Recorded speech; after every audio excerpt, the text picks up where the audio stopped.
politeness to everybody now.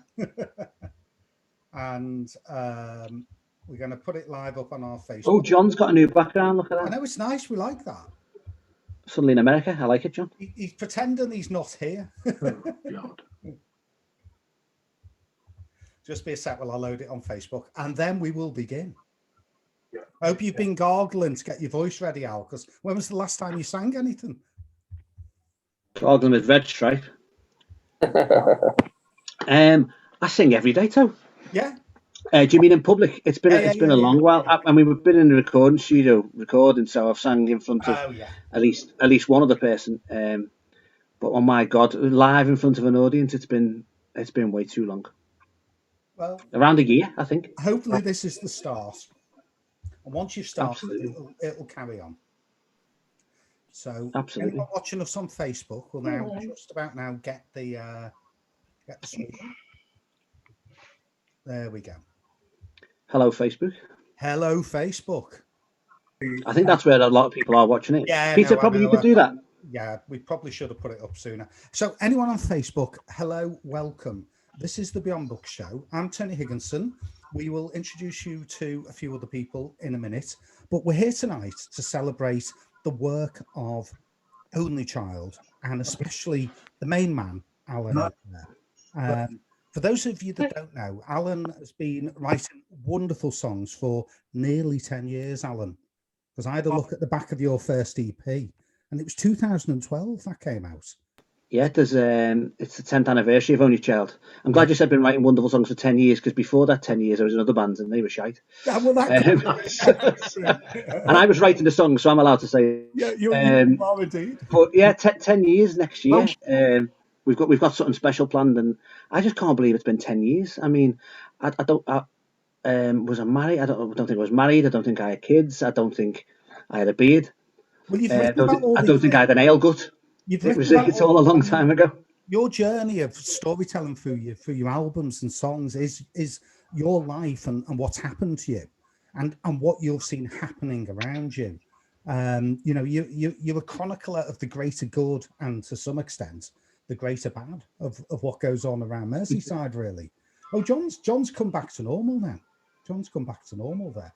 Anyway, we'll just say a quick hello to everyone who's here, and then we're going to play Alan and Only Child's new single, Straight Lines. And then I do believe Alan has been rehearsing all day. He said he was working, but I think he's been rehearsing.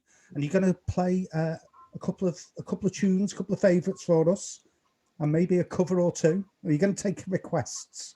Yeah, absolutely. Yeah, absolutely. We will see. Anyway, so we've got Karen up there from Sheffield.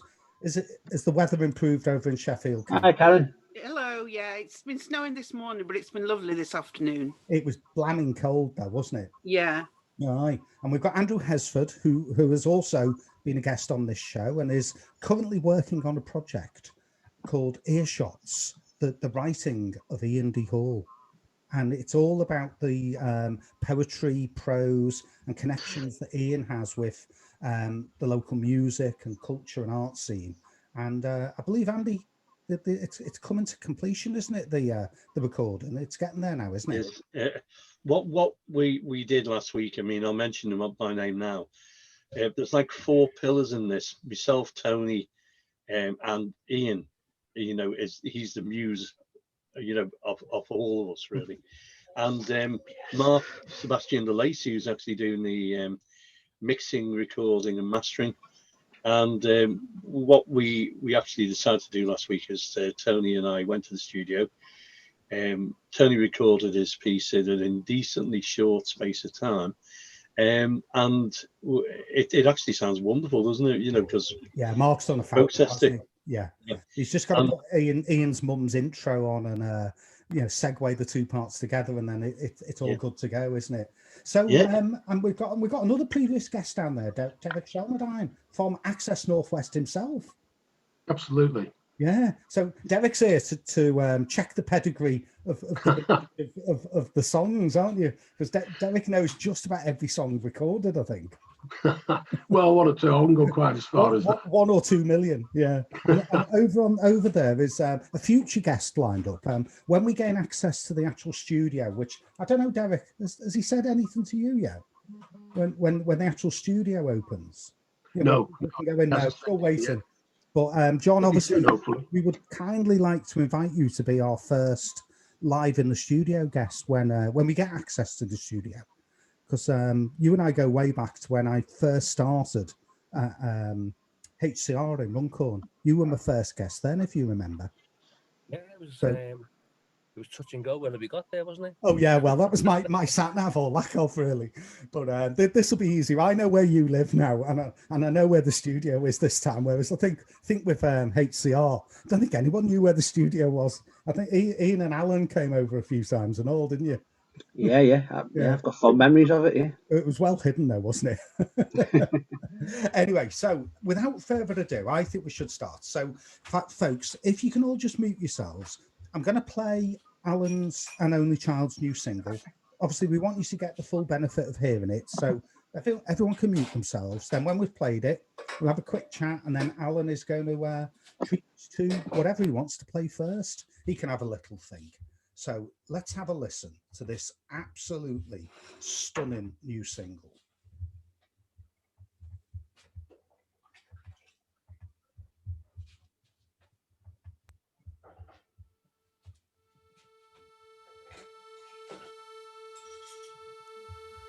Sing me a song about Woody.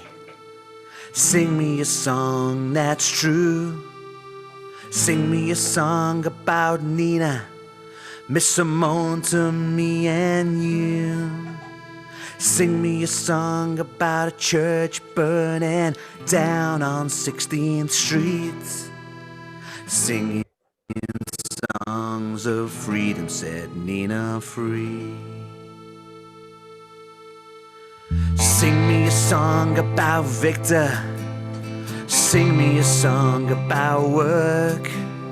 Sing me a song about the lady telling southern tales in New York. Sing me a song of life itself, swinging in the breeze. Singing songs of freedom set the lady free. Sing me a song about Chuck. Oh, sing me a song that hurts. Sing me a song about a black poet tearing up another verse. Sing me a song of small talk on 125th Street. Singing songs of freedom set Gil Scott-free. We're drawing straight lines from the cradle to the grave. We're drawing straight lines and singing to be saved. We're drawing straight lines from the cradle to the grave. We're drawing straight lines. Sing me a song about Billy. Sing me a song about war. Sing me a song about the Clash preaching Johnny comes marching home. Sing me a song about the only band that matters on the street. Singing songs of freedom sets trauma free. Sing me a song about Sinead. Oh, sing me a song with heart. Sing me a song about all the flowers that you left in the backyard. Sing me a song about Shane McGowan from Tipperary. Singing songs of freedom set the Irish free. Set them free!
songs of freedom's on my mind. Oh, singing songs of freedom.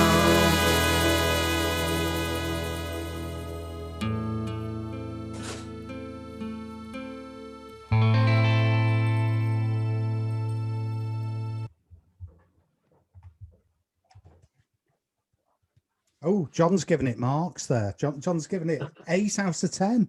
That's not bad, is it? I think there's a little bit of ongoing. Too kind, John. Too kind, isn't there? Ian, up there. You review music, don't you?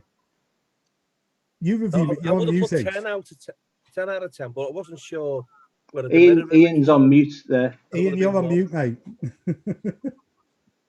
So come on, Ian. You need to see if you can beat John's mark. No, I would have given 10 out of 10. I just wasn't sure whether it'd be a mirror image. I didn't want it to look like 1 or none. Keep digging, Jenkins. Honestly, Ian, give me 10 out of 10. Ian give. So come on, Ian. Throw in your. I can't give any marks tonight because John was rather rude to me the last time we saw each other, so I'm not giving any marks tonight. And he knows I love him dearly as well, but he was so rude. It's the lockdown. It's obviously got to him, hasn't it? So we hope love you though, John. We hope you all enjoyed that. So Alan, that is officially out, your first single off what will be your 4th Only Child LP. That's right, yeah. And a few EPs thrown in between times as well. Yeah, but this is the 4th album in 10 years. So that's the first. Well, this first single off it in Old Money. What's a single nowadays? You know what I mean? It's just it's the first music we've put out that it's got people interested in, and God bless everyone who's already pre-ordered the album. There's a couple of people on here, and thank you very much. I'll help us finish it off. The reaction's been great. The first person out the blocks, as normal, was Mr. Hall there, with a lovely review. It's an honour. Thank you, Pop. It's an honour. With a lovely review that I shared, and then others have followed, which is nice. Stuart Todd reviewed it for is it Liverpool Acoustic? Does he do some reviews? Liverpool Acoustic, yeah. I must throw a disclaimer up here with that because Stu's actually in the band. Oh, is he this time? Is it? So I said to him, I don't think you should be reviewing it, but as he pointed out, because of lockdown, he's actually not on the recording. Oh no! So all the guitars and basses were handled between me and the producer John. John Lawton, yeah. So yeah, John Lawton, he played more than me, but between us we handled it because of lockdown. So Stu felt he was okay to review it, even though I was a bit unsure about it. But I'd consider Ian a big mate, and he reviews it and stuff. So am I right in thinking John Jenkins has been in your band before? Good God, no, wouldn't have him. I thought I saw his name on yes, no, John. I first met John about. It was I think I spoke to him, but it was the day my daughter was coming home from hospital after she'd been born.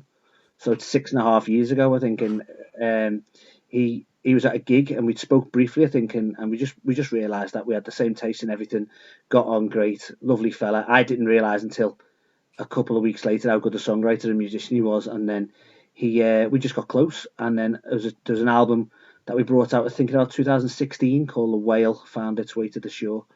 And I needed someone to play a bit of Bruce Springsteen and the Street Band Hammond B3 organ, and I thought John knows his way around a keyboard, so he'd be the man, and he played on a few tracks. Yeah. So The Whale, I mean, is that based on a real life event? I meant to ask you this previously. The album title, The Whale Found Its Way to the Shore. Yeah, it's not based on a real life event in such. I read along. Whales fascinate me. The country does, but I'm talking about the mammal now. Whales have always fascinated me. I think that there's magic contained within them. They know something we don't. And so basically, I've read a lot about them. And one day I read that when a killer whale family, an orca family, when one of them dies, they push it to the shore. So every little critter in the ocean doesn't have a bite of it, and basically decimate the carcass, the corpse. So and then when the family do that, when they get the whale to the shore, they move on. That's the end of their grief, and then the next adventure begins. And I'd been through a lot of grief over the previous couple of years before before that record came out, I lost my mum and a couple of other things, and I just saw the songs on that record and the new life I was finding as me pushing that my whale to the shore. Obviously, it never leaves you. Them kind of things, as we all know. No, You don't need me to tell you that. But I felt like a second chance, you know. So that's what the record was. That's what that record was about. That album, Whale Fans, Race to the Shore. There's songs on it. A track called Buildings, Accidental Englishman, a couple of well-known ones that he's done. Are you going to play Accidental Englishman? Yeah, that seems a lifetime ago now. That record. Throw into the set tonight, is it? Yeah. Absolutely. Yeah. Yeah. Would you like me to play it now, or do you want? Well, I was going to say, you know, I think you've led yourself nicely on there. So, you know, I'm going to put you on centre stage. Yeah, sure. Again, folks, if you can all mute ourselves so that we get the full benefit of Alan. Also, it stops the bandwidth, I think. Here's Alan. And if we all mute ourselves, apart from Alan, of course, that would be. Can you all hear that guitar? Is that okay?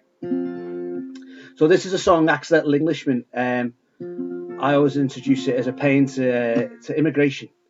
It's basically about everyone who's ever found another home.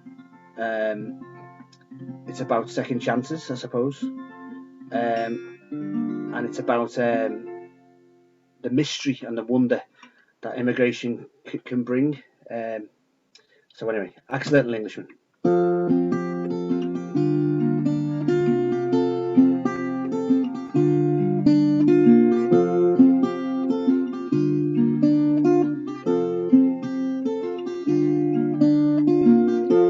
I grew up upon the Thames and always felt so different from the rest. My nan was born in Dublin town, and Granddaddy travelled all around, from Liverpool to London.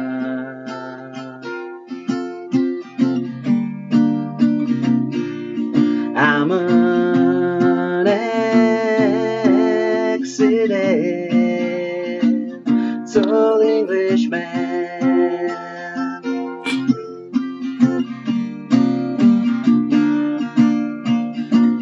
Dad was a singer in a band.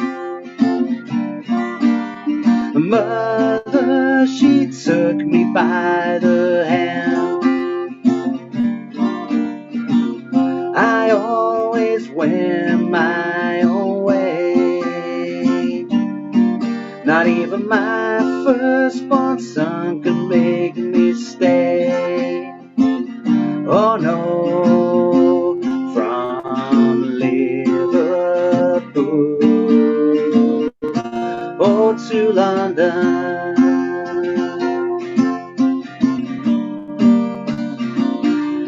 I'm an accidental Englishman.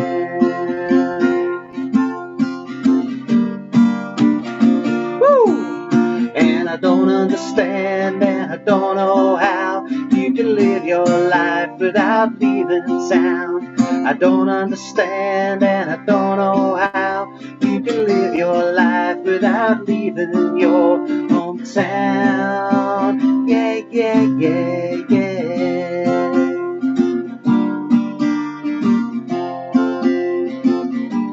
Oh, we're going home now.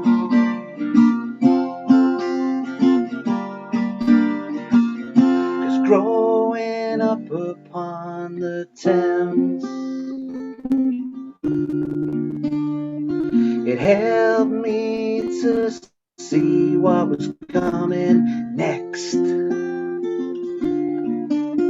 And though I moved to Dublin town, even then I didn't stop roaming around and round, around and round and around and round, around and round, from Liverpool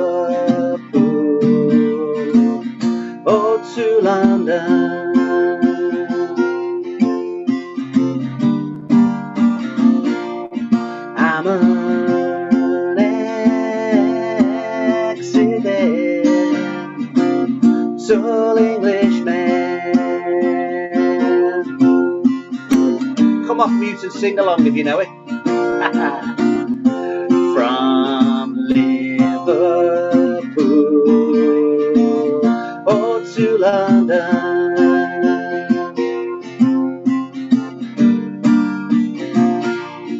I'm an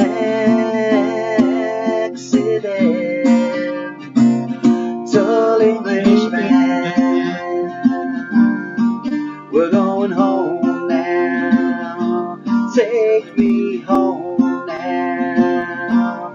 Oh, I'm going home now. Up to 3.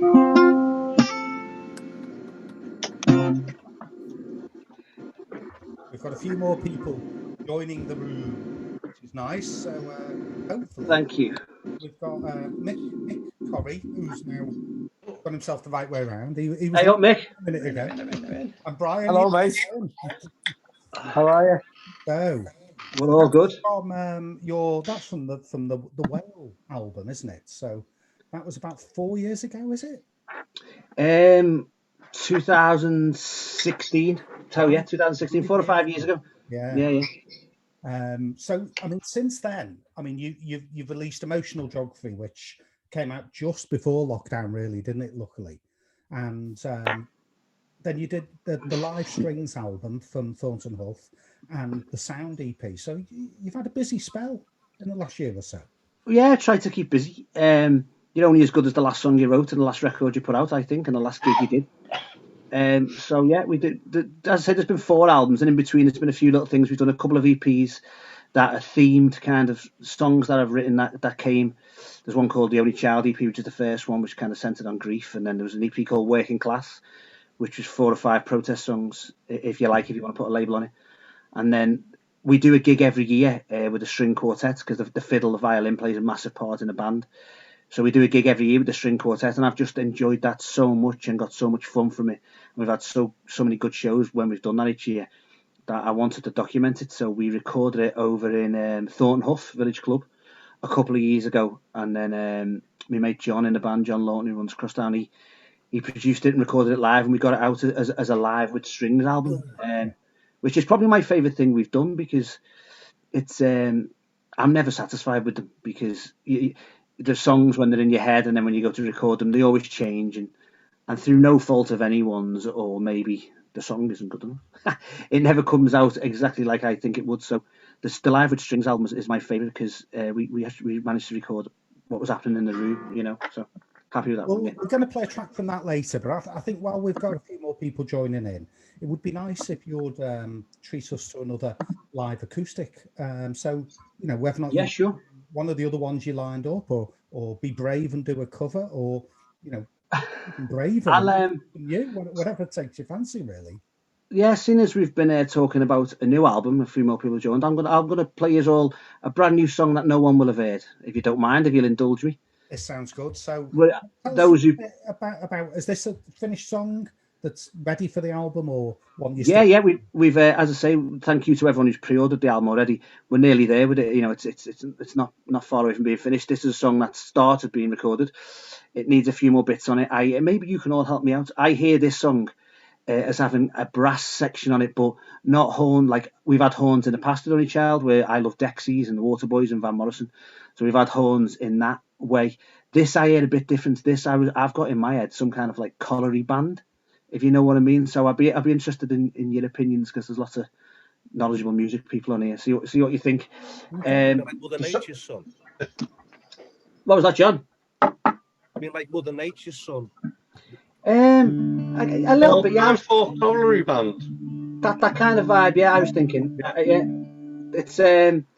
It's all the songs on this new album are about people and places and real people, I suppose, or composites of real people. And this song came. I was up in Glasgow on a stag do, a mate of mine, Tom's stag do, and just before we got absolutely plastered, I got gabbing to an old fella in a pub. Friday afternoon, we'd arrived, checked into our digs, and it was about 1 o'clock in the afternoon. So the pub was starting to fill up with people finishing work early, getting an early dart, or all day drinkers, and they're my kind of people. That's where you find the stories, and well, that's where you find my dad usually. But it's I got chatting to this old fella, and it chimed with something. It chimed with something I'd read in a book Billy Connolly had written about someone he knew, and it was something that also hit on with friends of my dad and my childhood. I guess old kind of trade union working class guys, and the pride they feel in certain things, rightly or wrongly. So anyway, I'll shut up and play it. Oh, just one second, folks. Just all ping yourselves on mute so we can get the full benefit. I'll see if you can hear the colliery band that I hear in it. You probably all think, what's he on about? It's a whatever. I don't know what Norman Collier. You'll have his phone number, won't you, John? Or autograph. Yeah. This is called Everybody Comes From Something.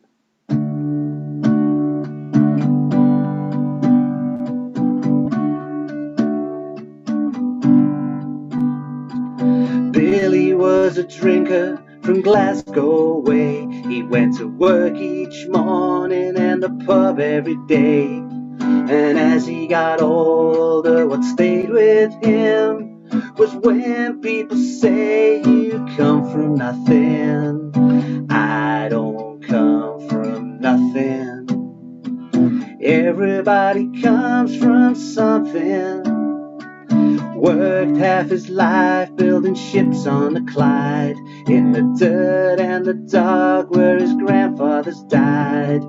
Green or blue didn't matter to him, just tea on the table and coins in a tin. I don't come from nothing. Everybody comes from something. Last night he dreamed about the day his daddy died. He slipped on the side between the ship and the dock. So when Billy woke, he sat up inside. Get yourself together now, Billy, man. Give her a bell and ask her to dance.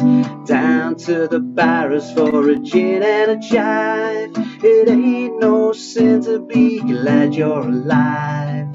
I don't come from nothing. Everybody comes from something. La la la la la la la.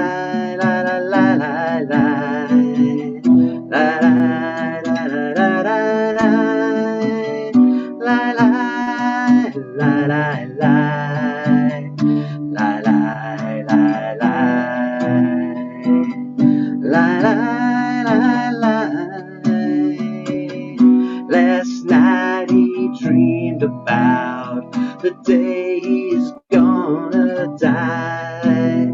He goes all alone between the pub and his home. So when Billy woke, he sat up and cried.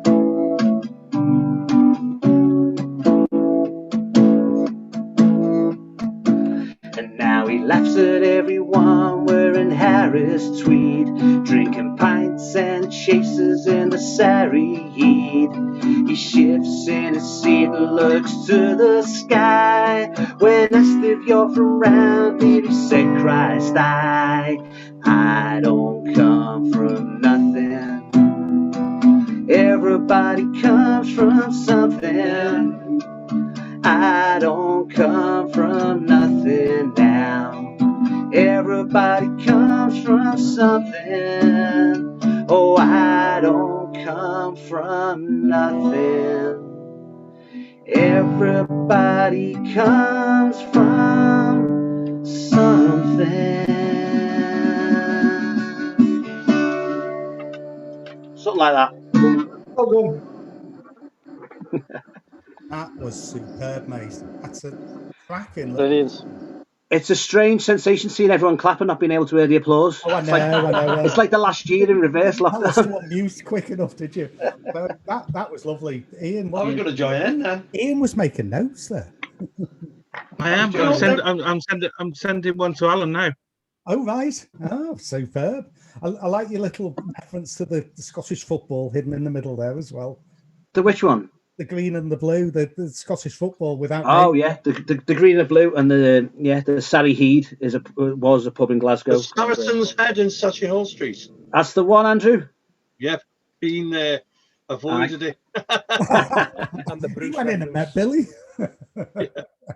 No, it's it might be in a way if you know some of the worst pubs in Liverpool. There was one called the Leather Bottle where I live now. Oh, I've heard that. Yeah. Leather Bottles was in Halewood, and there were protests that they wouldn't rebuild it. But if you'd seen some of the bloodletting there, you'd never rebuild it. Take from me. It reminds me of my favourite joke. My dad used to, he still does when lockdown's on, do like football dues for Everton and Liverpool ex-players, and he's often had comedians on him, like old Scousers. And he had Mickey Finn on just before Mickey died. And one of my favourite jokes of all time was Mickey talking about rough pubs, where he said when they knocked the Eagle and Child down in Huyton, there was 3 fellas walking around the perimeter where it was knocked down, where all the bricks were, and it was derelict. And someone went up to them and said, "What are you 3 walking around this square for all day?" And they said, "We're bored." That's class. So come on. There's an old joke about a pub in Kirby, where I'm from, and the pub was called the Fantail. Now all pubs end up with diminutive names, like you mentioned, the Surrey Head. Yeah. Fantail. I'm sorry, Karen. I hope I don't offend you. The Fanta. The Fantail. It was named after a pigeon dovecot right near it. But the Fantail ended up called locally, and again, I hope no one's offended, the Fanny. So the popular joke was, "How often are you in the Fanny?" "As often as I'd like to be, son." Sorry, Karen. It's all right. I thought it was the Fanta because it was a dry pub. Don't go there, Tony, dear me. I've only ever been in one place that's a dry pub in the whole of Liverpool, and that was the Brink. Yeah. And even though it wasn't a pub. This the whole song's like I spend most of my childhood, rightly or wrongly, going to football and protest marches and trade union meetings in pubs, and I think I learned how to speak to people and be a human in pubs, so it's kind of my little tribute. It's my little nod to that culture, I guess, because it's kind of disappearing. And that guy, I've took a few liberties with the song, and there's a few people I know mixed up in there, but that fellow was real, on that stag do in Glasgow when the lads were ready to move on to probably a lap dancing bar. I was happy stood chatting to him all day about just nonsense. It was brilliant. You learn so much. Does he know you're a singer and that in theory you might have written about your experiences? Did you get that far to chatting with him? I would imagine I told him within 5 minutes, because I usually try and flog something when I meet someone. But, talking of flogging things, onlychild1.bandcamp.com. If you pop across there, pre-order the new album, you get the Straight Lines single pretty much straight away. It takes about 2 minutes to download.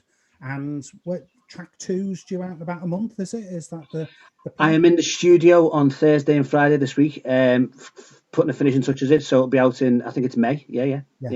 And then there'll be a third release just before the actual proper album. Before people, so I know that I can recognise a few names on here, and thank you very much for pre-ordering. Before the pre-orders get it, there'll be a third song, I'm just trying to, because of lockdown and last year being a bit of a bust music-wise and entertainment-wise, I just thought it'd be nice to get new music out as quickly as possible this year, and then go from there. So while the album's more or less it's ready song-wise and recording-wise, I just thought it'd be nice to throw a few songs out in the build-up to it. It's what the big stars do, so you might as well do the same. You see, there's a compliment there somewhere. So thanks. The big level. Yeah. How's your petition to get Bruce Springsteen coming to Liverpool going?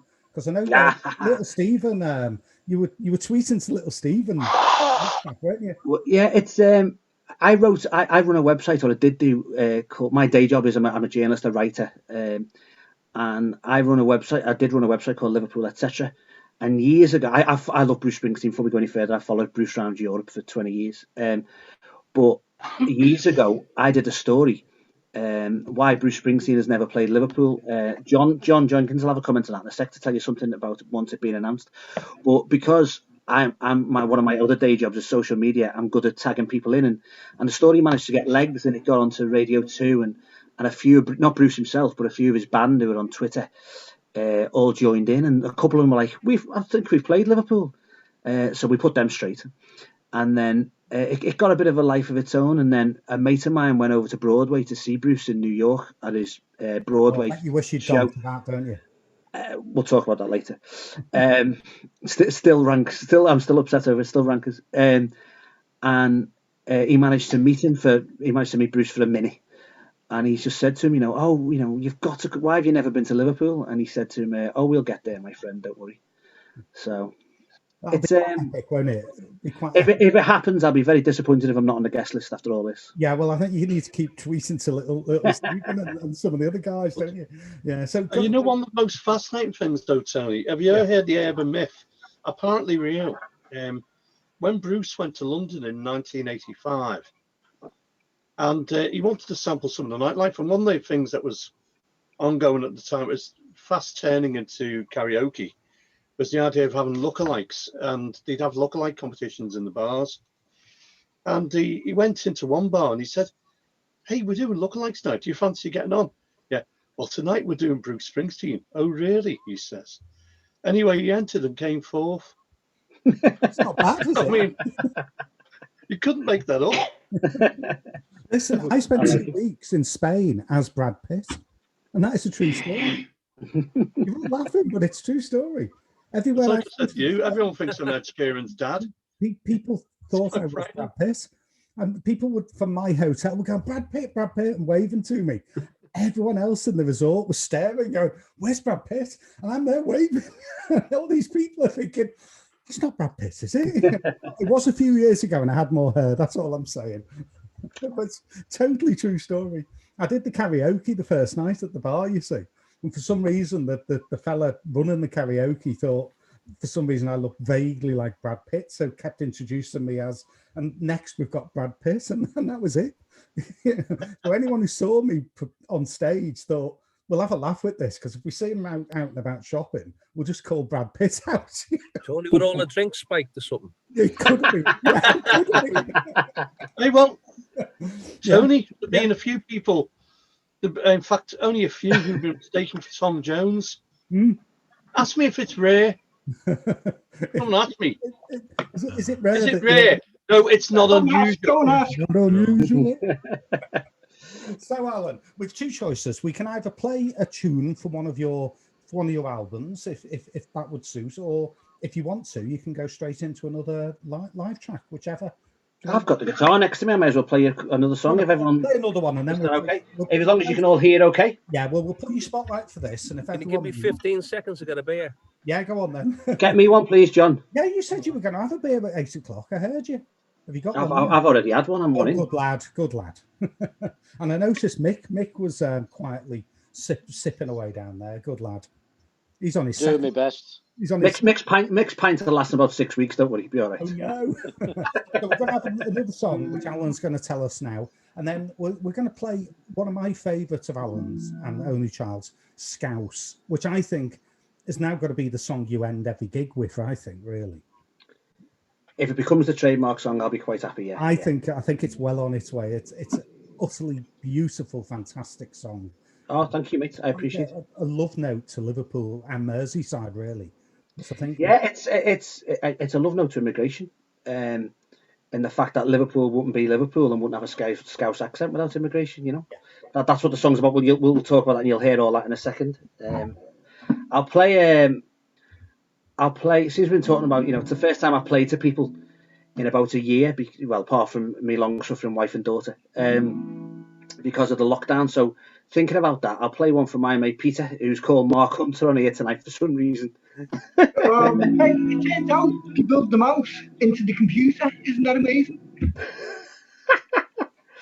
I was looking for that. He's on now. So Peter is a mate of mine who has kept me going during lockdown. We've walked the length and breadth of Liverpool together, looking for a place to drink ale. So I'm going to do this one for P. This is an old Bob Dylan song. This is for you, pal, and anyone else who loves Dylan. This is for you. Okay. Or you might think it's a band song. Okay, so let's all quickly mute so we can get the benefit. Yeah.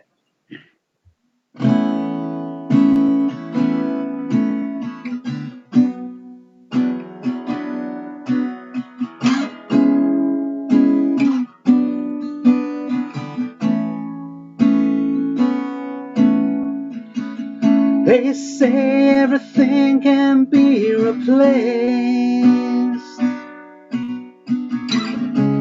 They say every distance not near, but I remember every face of every man who put me here. I see my light come shining from the west down to the east. Any day now, any day now, I shall be released. They say every man needs protection. They say every man must fall, but I swear I see my reflection somewhere so high upon that wall. I see my light come shining from the west down to the east. Any day now, any day now, I shall be released. He understands a man in this lonely crowd. He's shouting, he's not to blame. And all day long I hear him cry out loud. He's shouting out that he's been framed. I see my light come shining from the west down to the east. And any day now, any day now, I shall be released. Come on, join in. Any day now, any day now, I shall be released.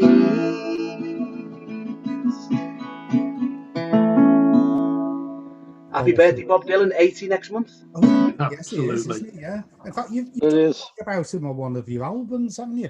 Beautiful Bobby Dylan. Yeah, there's a song on the last record we did, Emotional Geography. Beautiful Bobby Dylan, yeah. Yeah. Oh, That's Bob. a bit Liverpool way of christening him, isn't it, really? Beautiful Bobby Dylan, yeah. It's Bob's, when Johnny Cash died, Bob put out a note about Johnny, and he called him the North Star. Well, Bob's my North Star, I think. Absolutely. Well, hopefully Mick enjoyed that. Pete's disappeared now. He's gone. Never mind. He can hopefully catch up with us later, because we later on this will go up on YouTube, and then the audio goes out on Thursday night, 7:00 on Access Northwest. We've got a lady called Kevis joining us, Alan. Oh, that's Peter. That's Peter, yeah. That's Peter's daughter. That's it. The back. Did you get to hear him singing Dylan? I did. Alan, sing one of them. How did your battery go when I was singing and requesting you? Thank you. Yeah, he'll have to be watching it on YouTube later. Well, as we were mentioning Scouse, I'm going to treat us all to. I'm having to do it on the phone now. The album version, well, the single version as well, because this was a single off Emotional Geography. And if you've not got this album, folks, get onto Alan's Bandcamp or iTunes or whatever you get your downloads from. It is a stunning album. There's every song on it is worth repeated listening. So this is Scouse, and sing along at the end.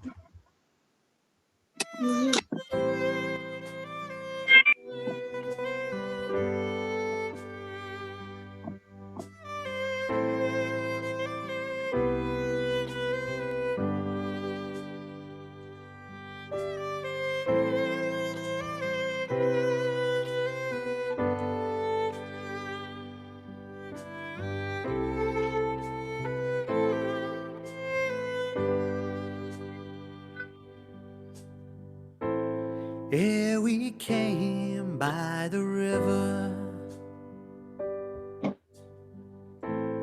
Oh, we traveled overseas.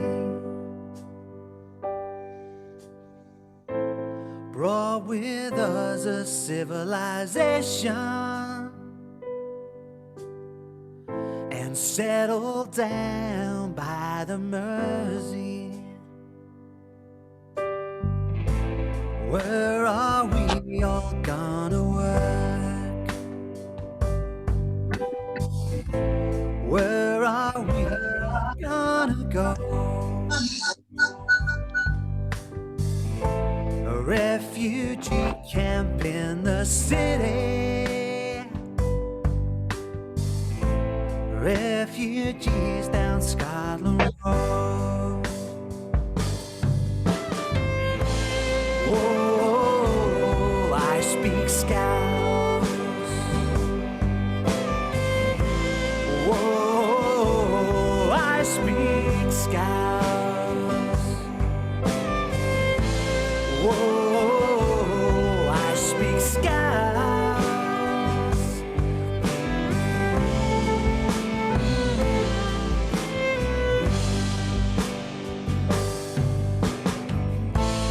All around's our colorful language, Gaelic vowels and Celtic flats, singing our laments and ballads about all those things you don't dare ask. Whoa, I speak Scouse. Whoa, I speak Scouse. Whoa, I speak Scouse.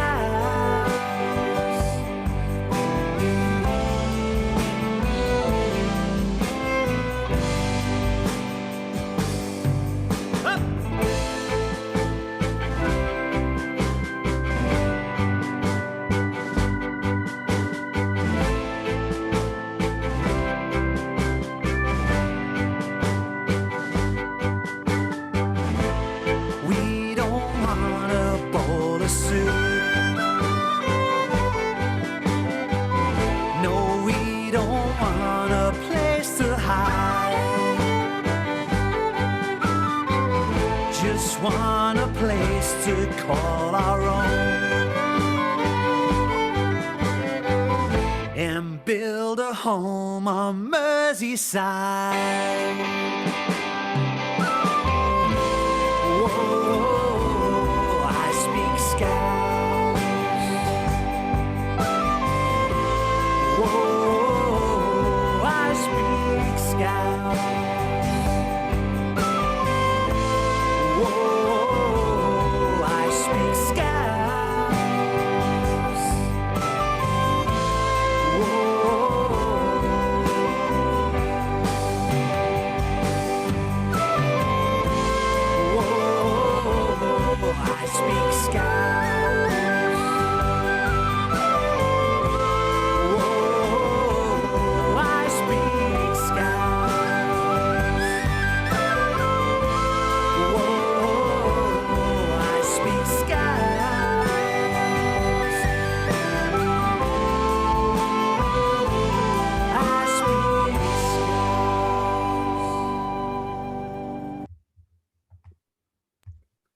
is that not stunning?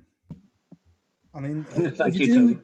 That was amazing. You just want to sing along for the last 5 minutes of it, really, don't you? That's for those of you who haven't seen the band, not just me on my own with acoustic guitar. That's the full sound of it. That's how it's. Is there a whistle in there, like a penny whistle? That's how it is in my head. Yeah, that is that's the Irish whistle. That one was played by Fiona McConnell, a girl from County Cavan, who's been based in Liverpool. I think she's back in Ireland now. Live with us now, we have Big Andy Connolly, who's in a band called Wet the Tea. Those of you who know the folk scene might know Andy's from Chester. Yes, I think so, Andrew. Yeah. I know Sue Farley. I think so. And that's Andy's band. So he plays. Sorry, just turn up. He plays whistle with us when he can. You know, when we can get the 8 or 9 of us that we need to create the sound in my head. It's an epic song. I mean, I'm sure Ian up there's been probably singing along with his mute on there. I always feel a little bit fraudulent doing so because obviously I'm not a Scouser. Oh, you've honouring. The song, as I say, mate, the song is Scouts wouldn't exist without people coming in. Yes, that's the point. Isn't it? The accent, you know, people from Liverpool spoke with a Lancashire accent until a couple of 100 years ago, you know, because of the influx of Irish, Welsh, and good people like yourself who are always welcome here. Yeah. So that's what the song's about. The melting pot, isn't it? That's the thing, isn't it? You know. Absolutely. You know, it's Norwegian stew originally, isn't it? The Lobscouse, yeah. I mean that's what the song is. The song's not you know, look at us, aren't we great? I mean, there's a bit of that in there, but you know, it's something else. It's about, you know, making people welcome and seeing what they can bring to you and seeing how that improves things. Like I think it started because I think it was when I'm not a massive fan of Tom Petty. I like him, but I don't own all his records or anything. And I remember when he died, there was a gig of his on Sky Arts, and it was a bank holiday Monday, and I just threw it on, and I was watching it, and they sounded great, his band. And he played a song called Southern Accents. Oh yeah. Which I'm sure a few you'll know. And it just made me. It was just there was pride in it, but there was something else. And I think that's the day I started writing the song. I think because it was you know, it was a song about recognizing the good and bad and knowing that the pride some people show in the Scouse accent, they then seem to lose that of the fact of why we've got the Scouse accent when they start having a go at other things, you know, without turning this into anything too depressing or political. So it was just to say, look, this thing you love and you're so proud of and you shout from the rooftops, it doesn't exist without this other thing over here. So, you know, deal with that. Yeah. That's the point, isn't it? That's the exact point of it. Yeah. So Al, what are you going to treat us to next? Have you I mean, St. Saviour's Square or Looking for a Song? What have you? Oh, I'll do Looking for a Song. Seeing as we were talking about me follow Bruce Springsteen. Yeah. Well, this is a song on your last EP about Rosa. I mean, that surely is referring to Rosa Lisa, one of his songs. No, that's a cover. So that last EP, the Sound EP that I did in lockdown, that's 5 of my favourite songs from Liverpool artists. Yeah, and that's a song written by Alan Parry. I want Rosa to stay. Yeah, but it sounds like you know, an homage to Rosa Lisa from you know, from Bruce. Yeah, it's probably why it's my favourite song of Alan's. Is probably that reason. That's another song that's a big influence on me. That song that's another song that without turning this into party political broadcast, I'm sorry. That's another song that struck a chord with me when 10, 11 years ago was Alan singing that. There was a gig on at the Magnet, and Alan was doing a gig for to raise money for I forget the exact cause. I think someone needed legal bills paying. He was being deported, so Alan put on a gig with the usual suspects, the folk singers, you know. And I went down, and there was a threat phoned into the venue. I don't know what organisation it was. I guess we could broadly call it, you know, the hard right wing. Had rang in a threat to the venue that they were going to come and beat us all up for doing this gig. So of course we turned up early. I made a few phone calls because, you know, there's a reputation that those of us whose politics hang on the left are soft, and we're not. So we got the gig done, you know, and it went well. But Alan sung this song, "I Want Roses to Stay." Sorry, do you know what? I think I better play it, hadn't I? Oh, go on then. seeing as we're talking about it. So this was, he sung the song that night. That had a big effect on me about 10, 11 years ago. Alan, for those of you who don't know, Alan Parry, I'm sure most of you do, is a folk singer from Liverpool, mate of mine. And he wrote this song. So last year, when we were in the middle of recording the current Only Child album that's about to come out, we had to stop, obviously, because of COVID and lockdown and all that. So I was getting itchy feet and I couldn't get into the studio with my band, but what I could do was work two of us and maybe remotely and stuff like that. So I'd had this idea in the back of my work notebook for a while, which is to do an EP of my favourite songs written by Merseyside songwriters, but do them a little bit differently and do them my own way. And I'd always wanted to do it, and then last year kind of thought turn the negative into positive and we'd do it. So it's called Sound EP, which has obviously got all the dual meanings. Sound. Defo a Liverpool thing, sound, isn't it? But I'll do this for you. This is written by Alan Parry. It's called I Want Roses to Stay. Yeah.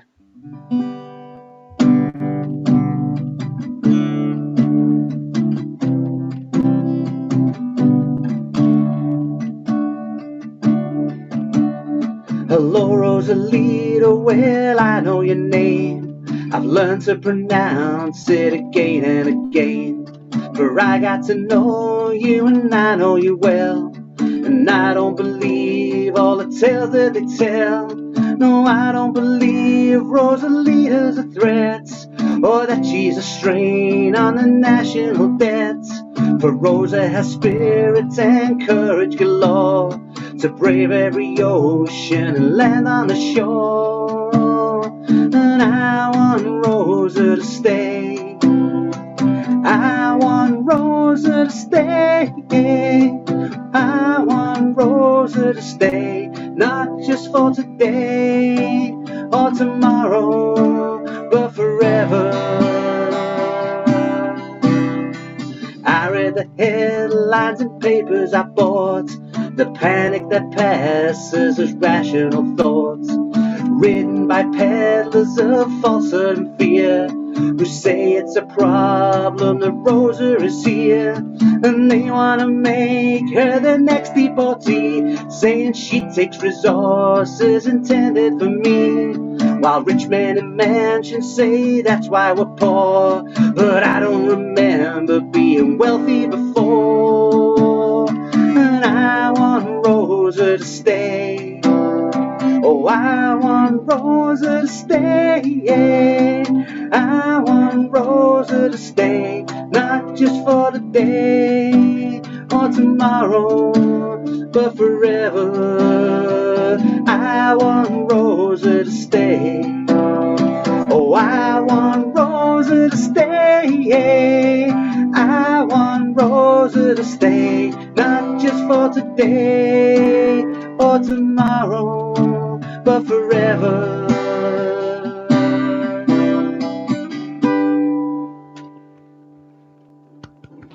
Excellent. It's superb, isn't it? Absolutely superb. Alan Parry wrote that one. What a man.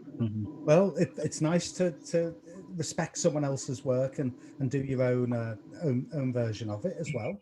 And hopefully he likes it. I mean, that's the important thing. He loves it. I've had a walk with Al most Fridays in lockdown when you could get together and have a walk. We've walked. I live by Penny Lane, and we've walked to Sevy Park and back a few times, talking shite and putting the world to rights. And yeah, he really likes it. He loves it. I on the recording, on the Sound EP it's called, came out last year. On the recording, I've always imagined Alan's like a Billy Bragg figure to me. Yeah. So although he plays acoustic guitar and harmonica and as a folk singer, I've always imagined that song to be like Billy Bragg. So we did it with the electric guitar, and it's real. It's real, it's got a real kick to it, hasn't it? It's Billy Bragg with a wig on, basically. It's my impression of Billy Bragg. And I loved it, thankfully. And he noticed a couple of little different things we put in it, and he really liked it. So that was great, because it's nerve-wracking when you're playing someone else's song. Well, talking of playing someone else's song, I'm going to play another song off that EP now. Heart-Shaped Oh, wow. Stone. Okay, lovely, yeah. I think you, again, on Twitter, when you get going on Twitter, you're quite entertaining, really, because I know a singer called Catherine Williams, and it turns out so do you, don't you? Yeah. I didn't know until quite recently. I I bought her first album about 15 years ago. Maybe she got nominated for a Mercury, and no one ever realised or talked about her being a Scouser because she's based up in Newcastle. Yeah, no, but she is. So I've always followed her and loved her. And then a couple of years ago, I was asked to do my day job writing to host an event at Waterstones. Catherine had done the soundtrack for a book. So they had Catherine and the author of the book, a lady called Laura Barnett, doing a chat and a Q&A at Waterstones. So people at Waterstones asked me to host it and do a Q&A. So we did that, and I got to know her a tiny bit. And then when I come to do the sound EP last year, one of the songs in my book was one of Catherine's, because I always just think she's so underrated, and she gets left behind in the boys' club of Liverpool songwriters. You know, she's right up there at the top table. And she's got a new book out herself, hasn't she? Which you and I are both reading. She has. I'm near the end of it. So yeah, The Ormer and Tide. Yeah, it's a cracker. It's a cracker, isn't it? It's poetic. I mean, it's well, it's lyrical, isn't it? I mean, it's style. But the book with Laura Barnett, Greatest Hits, I think it was called, wasn't it? Was the story of rise to success and decline of a female singer, wasn't it? And Catherine did a whole album of songs that catalogued the life of the character throughout the book, didn't she? It was dead interesting. Something I thought of myself in the past. I like the idea of a book having a soundtrack. You know, I've always thought that myself, and then it's becoming a thing. I've noticed with a few authors and songwriters. Yeah, there's a few people doing it now. Yeah. It's nice. It's nice. I know, as you know in your game, it's nice to cross all these things over, and you know, there's so many connections. So a book with a soundtrack, and that led to an event, and it led to blah blah blah. So yeah, you're gonna have to get writing, aren't you? Not just reviews and such like. You're gonna have to knuckle down and write a novel for next year. I have enough trouble writing records. I know. Well, look, I mean, it's funny because for those that don't know, Ian has moved from being a reviewer and a very accomplished poet, but has written 3 novels as well.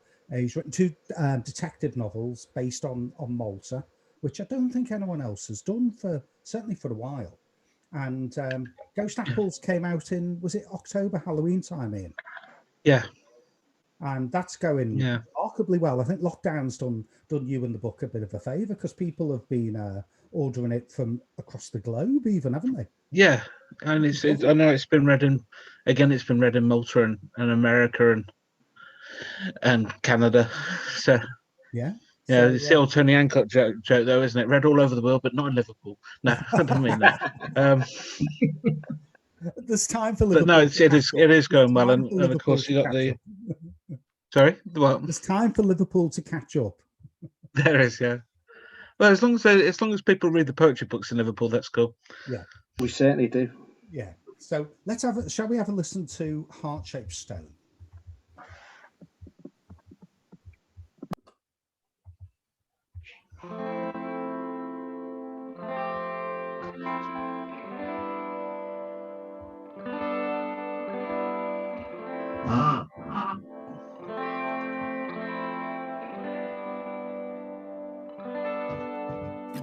Word comes round, towns go south. We climb into bed with the lights turned out. Oh my, I have no doubts. I'm working so hard that I'm all burned out.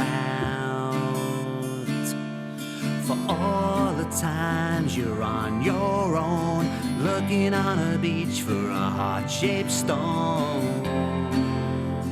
Heart-shaped stone. For all the times you've been and gone, looking on a beach for a heart-shaped stone. Heart-shaped stone. Heart-shaped stone.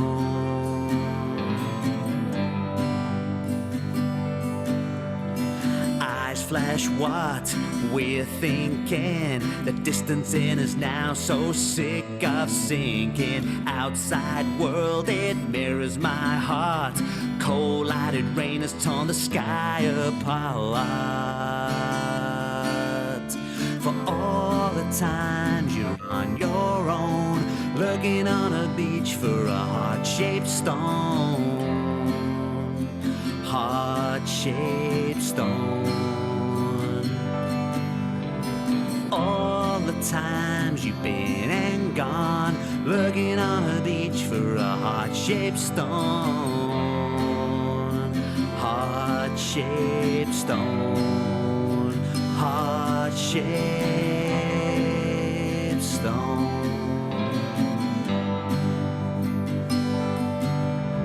Of all the fishes in the sea, I cast my net and you choose me.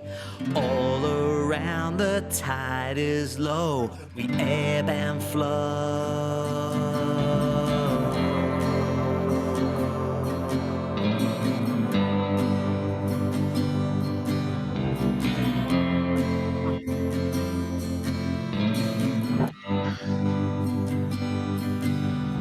For all the times you're on your own, looking on a beach for a heart-shaped stone.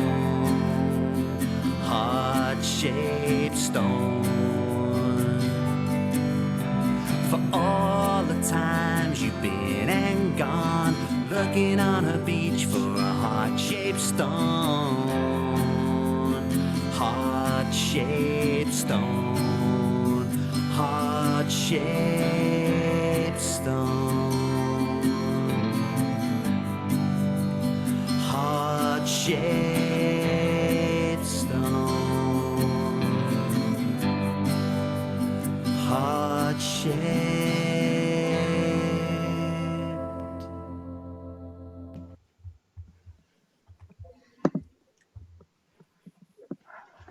Love it.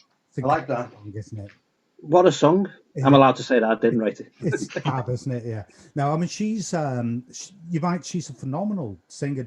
I think you were there at the Philharmonic when she played a gig with the fellow who played the the Vibes. The Vibes, yeah. Yeah, the jazz Ian thing. was Yeah, there, I remember that. Yeah. You were there, Yeah. weren't you? Ian was there. Ian Hall, I think. Yeah, I think John was there. Yeah, I was there. Sorry, yeah. John was there, weren't you? Miles away then. Sorry, still taking was the a sun straight- in. Yes, I was. I think John bought a vinyl LP at the time, I do believe. Sounds like Jenkins. Yeah, I mean that. It's funny how you cover that one because that was my favourite song of hers as well. Really, John? Yeah. Oh wow, I didn't know that. Lovely. It's a great song. I mean, she, as I say, my day job is a writer as well, and on the Liverpool etc. website when we launched it years ago, I did a thing. Just it was to get everyone talking really. So I did a thing, the top 10 songwriters from Liverpool, and obviously it doesn't matter, and who cares what I have to say, but I just did it to get people talking and aware the website, and I put Catherine in there. Because I truly believe she is, and she was the only woman in there. And when a book arrived last week, and I've been reading on the sleeve, it says Catherine was named in the top 10 songwriters from Liverpool. That's nice, isn't it? Yeah. And I sent her a little message, and I was like, "What was me?" Yeah. Well, if you're on Twitter, folks, she's just started perking up on Twitter recently, hasn't she? She's been Well, she's got a book out, too. Yeah. Well, I'm hoping. I mean, this is the hard thing for me with my day job. Normally, I'd be taking authors to libraries and schools, festivals and things.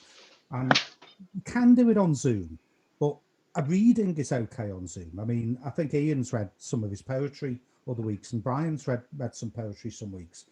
But it's not quite the same as being in the room with an author. You need a little more interaction for the questions and answers with an author than, we could sit and listen to you sing 50 songs, or John, or, anyone who can sing would all happily sit there and just listen away. But with books, you want to communicate and talk to the person about where their ideas came from, like with songs. But I'd really be hoping Catherine could get over to Liverpool, probably in the autumn, and, do I think she is. I think she's booked into. She's got a record out with. Yeah, she has. Yeah, with Caroline Duffy this summer. Price. Yeah. So I think she's due to come late October, something like that. Probably be the music room, I would imagine. Yeah. Or Leaf. Yeah. Well, that'll be something to look forward to. Talking of looking forward to, I mean, how can you guys rehearse for forthcoming gigs when you haven't been near each other for 6 months of a year? How's that work? Like this. But simply put, we haven't really, because I'm not good. We haven't done a gig for a year. We've got something booked in the end of August 29th, a folk festival Chester, yeah, called Booze Grass, which is a play on bluegrass, obviously. That could go well or could go badly, couldn't it? With the time? Oh, it sounds like a bit of us. It does. But it's it's been tricky because, you know, I don't want to do a gig that's socially distanced, because I respect people who do and whose day job is I have another job as well. Like I say, I'm my day job. I've got to write and I work for a music festival as well. So I've been lucky. I haven't had to change. I respect all my mates who are doing gigs who are to the day job. You know, people like Rob Vincent, Ian Prowse. I respect them so much for doing it. I don't want the hassle of a socially distanced gig. I want to wait until, you know, later on this year when we put this record out and I can have the full band. I mean, if I'm playing with a band, I'll do acoustic stuff. Yeah. But if I'm playing with a band, I want the 8 or 9 of us. I want you to hear Scouse the way you've just heard it on the record. You know? Yeah, well, I remember going to a gig of yours in a church in Toxteth.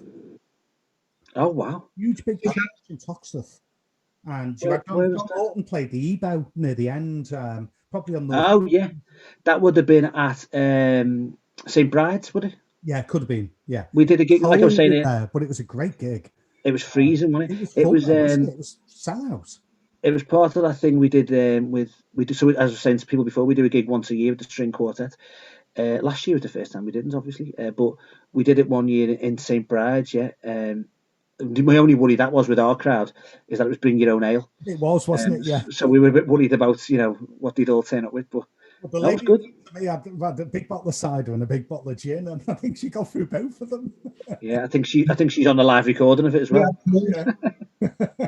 But no, I mean, you warmed the audience up because it was a big building and it was freezing. Well, the problem we had or something, wasn't it? It was. Yeah, it was part of the Liverpool Irish Festival, so they booked us into St. Bride, which was great. But the problem we had, we put the heating on in because it was October or November. We put the heating on in sound check and all that, and then because we had the string quartet, actual real musicians, they were moaning about the heat on the strings. You know, it's close enough for jazz for me, you know what I mean? But because they're real musicians, the cello and the violin player and stuff, Amy, a few, you know, Amy Chalmers, the string quartet were like, "Oh, you got to turn the heat off." It's like, but it's freezing. But they want, you know, it was affecting their strings. So yeah. So the first rule 101: if you're in a band with 4 girls, the heating goes off. Yeah.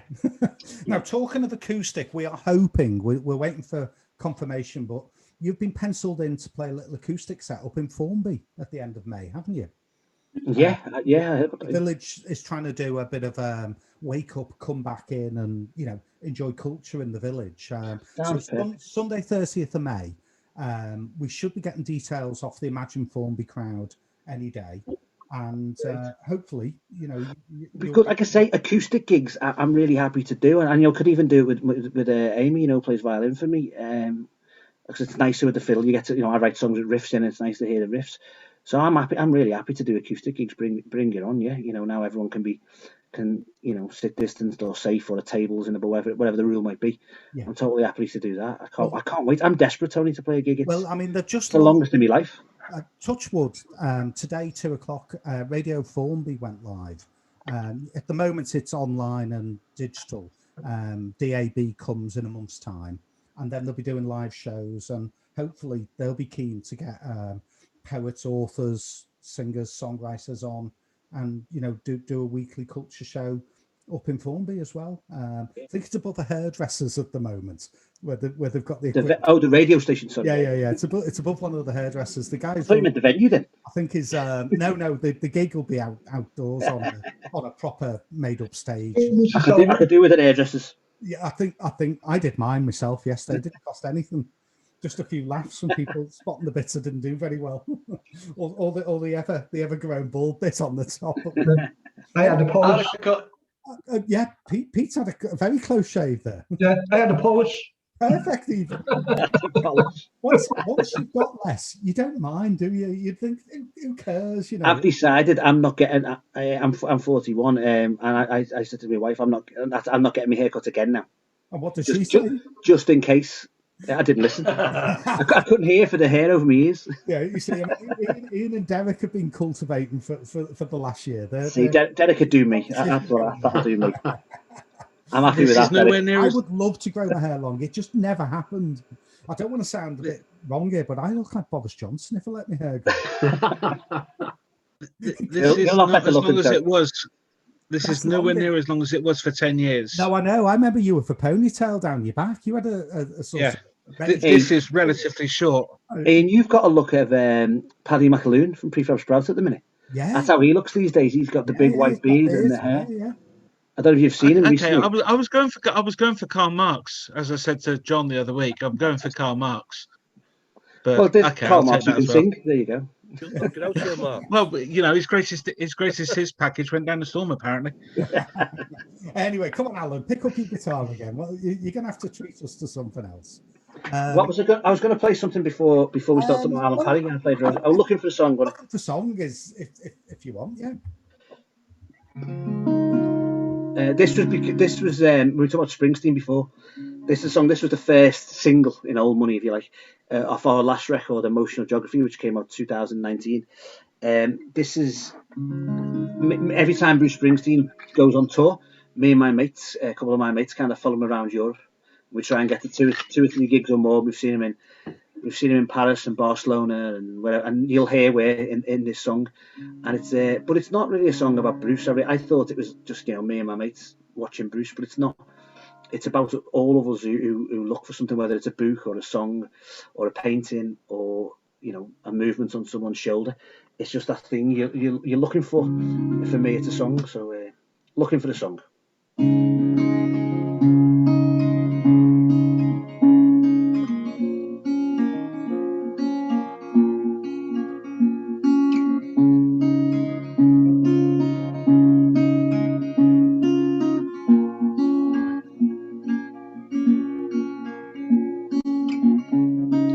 Went to Barcelona in the soft summer rain.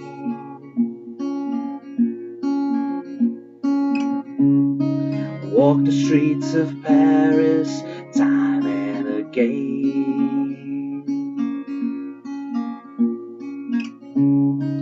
Went to Dublin town, stayed up all night long, listening to our boy, looking for a song. Sun shining down and the drinking stone cold.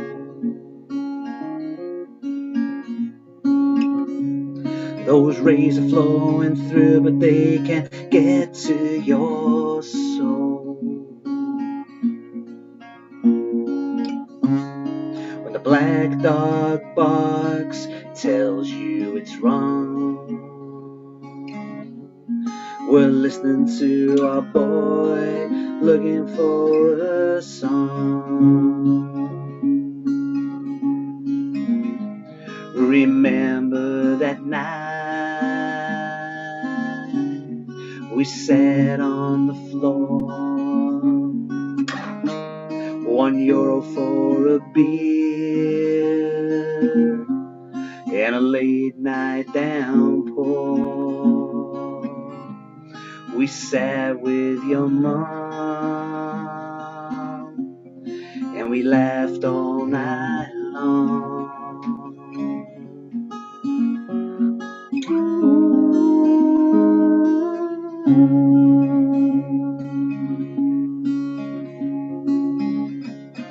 When the lights come down and there's tears in your eyes, and the music hits so hard, tears in your eyes.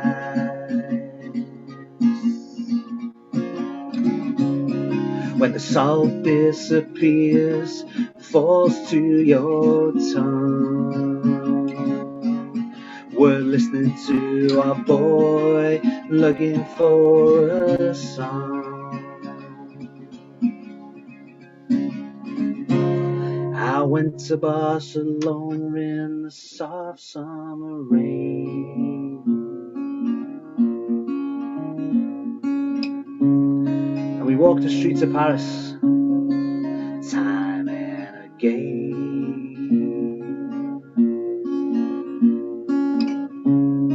I went to Dublin town and stayed up all night long,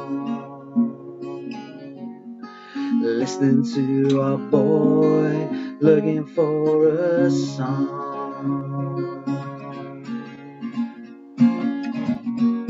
We're listening to our boy, looking for a song. We're listening to our boy, looking for a song.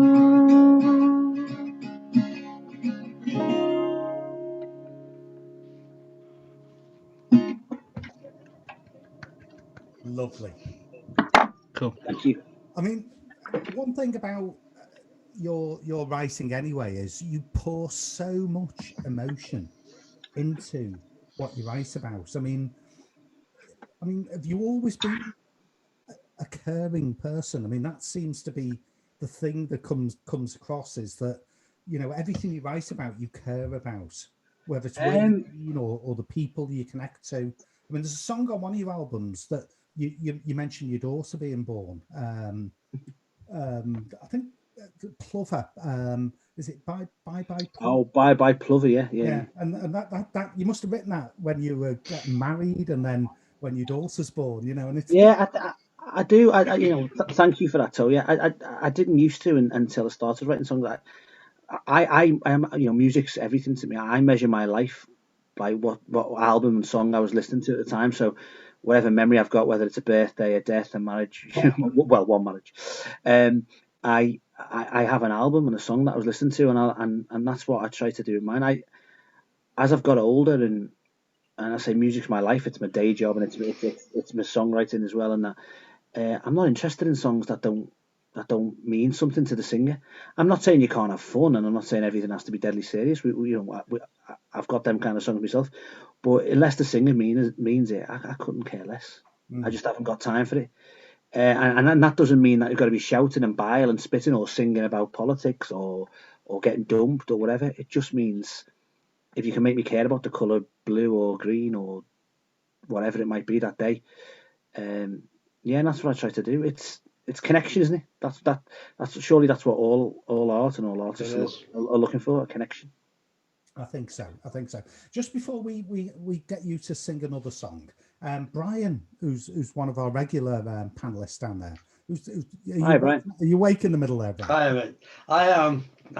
Brian rang me today or yesterday, I can't remember now, and his daughter, who runs a greetings card company, bought you a present, hasn't she? And it's something that's quite hard to get hold of at the moment, I believe. Well, it is. Yeah, it's my other daughter. Without her knowing, she bought this for me. A big jar of Marmite. Apparently it's in short supply. Do you know? And I love it. I've never seen one that big. Is it the Crafty Nutkin? Is her card company? Yeah, that's my younger daughter. That's her. She's the card maker. Yeah. She's the creative. But it's my older daughter brought the Marmite for me. Yeah. Not knowing what I'd written. So. Yeah. I mean, you were talking about this last week, I think, weren't you? I know. Yeah. I don't know whether I've got it. Have you got it to hand? I'm not looking now. I'm just looking now. You'll like this, folks. This Brian, for some reason, decided to write a poem about Marmite. And I don't know why. It just came. We'll either love it or we'll hate it. Yeah, exactly. You've been reading this, haven't you? Right. Okay. Do you want me to read it, Tony? Please do. Yeah. All right. You're right, and I'm right. Who the hell likes Marmite? Now, one might, or two might, or maybe even three might, just might like Marmite. Well, love me or hate me, but many people take me. They lay me, and they spread me, they dunk me and dip me, and they even finger lick me. Marmite, Marmite, Marmite, you take me to a great height. You squeeze me on a pizza when I am out with Lisa. Now, people take me out on picnics in the car, where they ooze me out and drip me from my jar onto tuna, bread and cheese, and I sometimes dribble on their knees, 'cause I'm Marmite, and I can take you farther than your car might. So remember this, and I'm right. Though your dad does not like Marmite, in starlight, leave the lid off the jar in front of your ma, because your ma might just like Marmite. All right, all right, all right. So you like Marmite. Well, that's all right. Keep it light. Don't be getting uptight. But you're going to have to stay up all night, look, to eat that jar of Marmite. Now, what if Marmite wasn't brown, but all white? Would people still like the sight of white Marmite? I think the jar would have to change to a different colour range. So I might, just might try Marmite. Because if I like Marmite, me ma might like Marmite. And if me steak likes Marmite and sausages with Marmite, now, on me toast, that floats me boat. Yeah, that's it. No. It's fun, isn't it? I like it, Frank.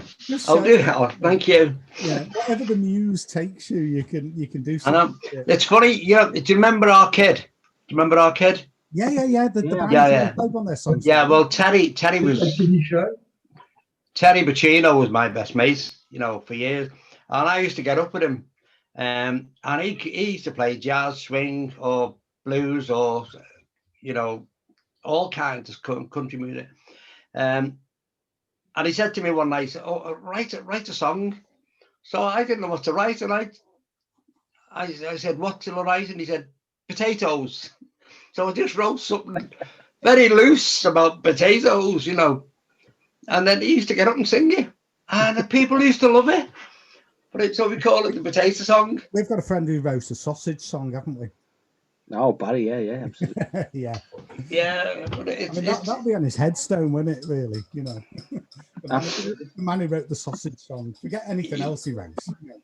Well, you can write about anything. That's the absolutely. That's the point, really, isn't it? So, are you going to treat us to something else? I mean, yeah, we can have another one. Yeah. I mean, you've got either Captain of Your Soul, or Thinking of a Place, or Saint Saviour Square, or anything else you fancy, really. If anyone there wants to hear one, they can shout that out. Which one of them? Saint Saviour Square.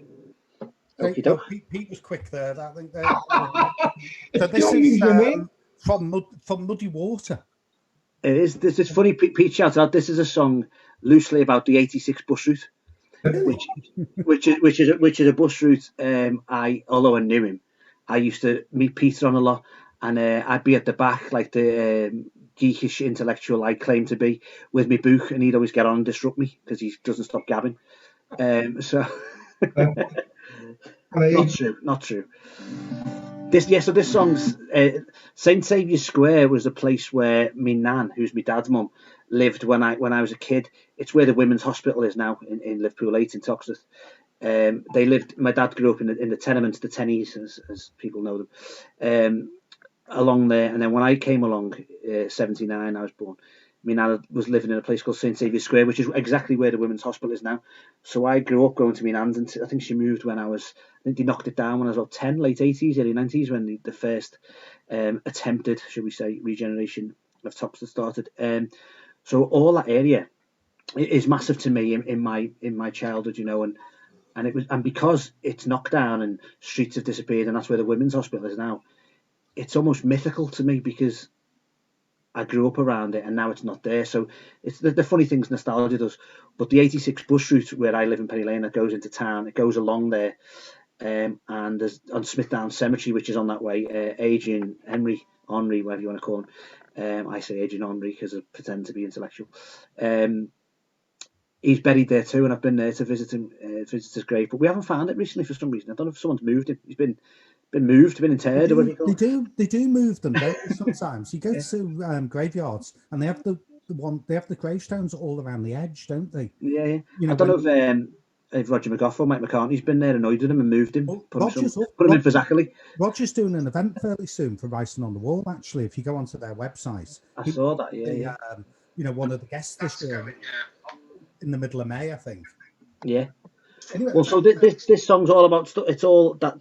It's not really about the 86 bus route, obviously, but it's all the things that happen along that route that mean a lot to to me, and there's lots of memories in there, so hopefully it'll stir a few for you too. St. Saviour's Square. When I was just a young boy, playing for my first team, the streets I drowned by my lands were red, gold and green. They taught me to look right through you, straight into your eyes. And that is when I realized your eyes were just like mine. It's just this life, we're all doing what we can. I want someone to hold me and tell me they understand. His face is just a picture on a faded paper page, where the printer's turned out yellow and reveals a name and age. His name is Edward O'Hare. He's missing, we've been told. How can you take the future of a young man and tell him it's already sold? It's just this life, we're all doing what we can. I want someone to hold me and tell me they understand. The edge of town is burning and kids are walking with their moms, but they don't feel no fear. No, this is where their dad is from. Tenements have been pulled down, they've left a gaping hole, 'cause families wake up to burned out cars and draw in the door. It's just this life, we're all doing what we can. Want someone to hold me and tell me they understand. La la la la, la la la la, la la la, la la la la la, la la la la la. There are babies right now being born where petrol bombs were thrown, and everything is black and white. Now the street signs have come down. The buses at the graveyard, strangers standing in a line, as those Caribbean and Irish accents all talk at the same time. It's just this life, we're all doing what we can. I want someone to hold me and tell me they understand. There's more. The poet lays still in his grave, the flowers are still in bloom, as we all flock to the supermarket tonight at noon. Started talking about factories, then about our dads. Bill Withers was singing Lovely Day when we were dressed in rags. It's just this life, we're all doing what we can. I want someone to hold me and tell me they understand. The city's in the background, looming into view. Those buildings are getting bigger, darling, I'm thinking about you. 'Cause yeah, we had our daughter where my dad was born. We're all trying to get back to where we started, but it's not there anymore. It's just this life, we're all doing what we can. I want someone to hold and tell me they understand. Lie, lie, lie, lie. Lie, lie, lie, lie. Lie, lie, lie. Lie, lie, lie, lie. Lie, lie, lie, lie, lie. Yeah, when I was just that young boy, playing for my first team, the street signs round by mine ends were red, gold, and green. St. Saviour's Square.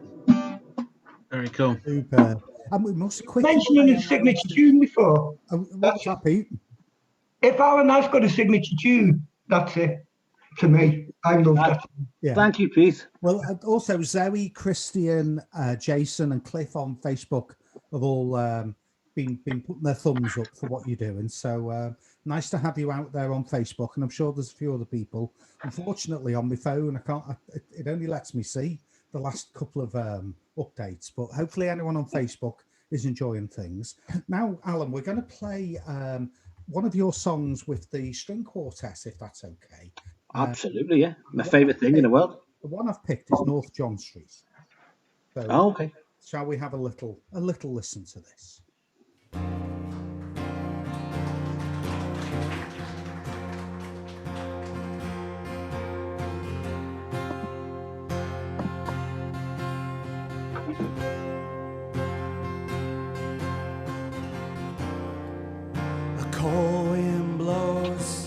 Cold wind blows tonight on North John Street.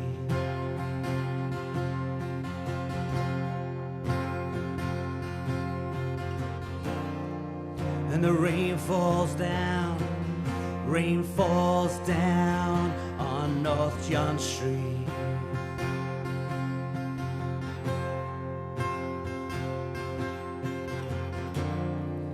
And the good people of the world, the good people of the world, the good people of the world, they all got someone to hold.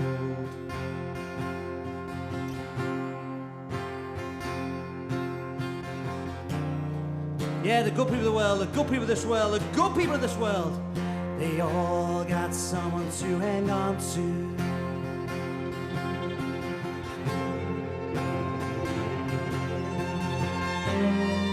And I wanna feel the blood of someone else's veins.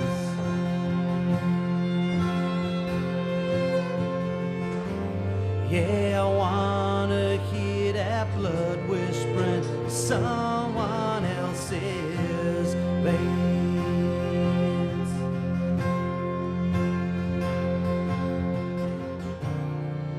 There's people all around, there's people all around, there's people all around. They're going about their lives.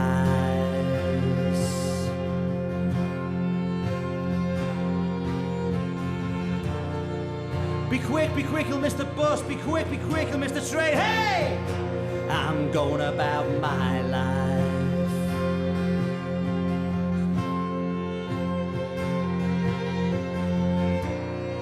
But if you could just stop for 1 second, just stop for 1 second, just stop for 1 second.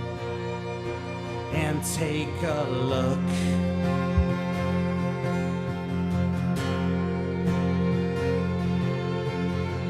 Yeah, if you could just stop for 1 second. And walk out the swamp.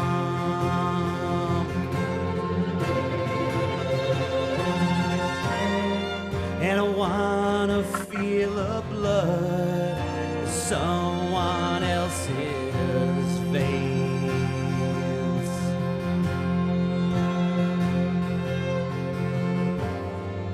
Just wanna hear that blood whispering to someone else's veins.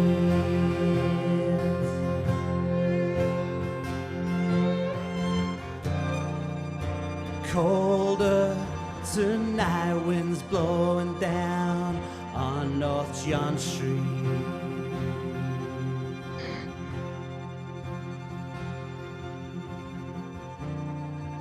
Relentless as the rain, tonight down on North John Street. Look after each other, everyone.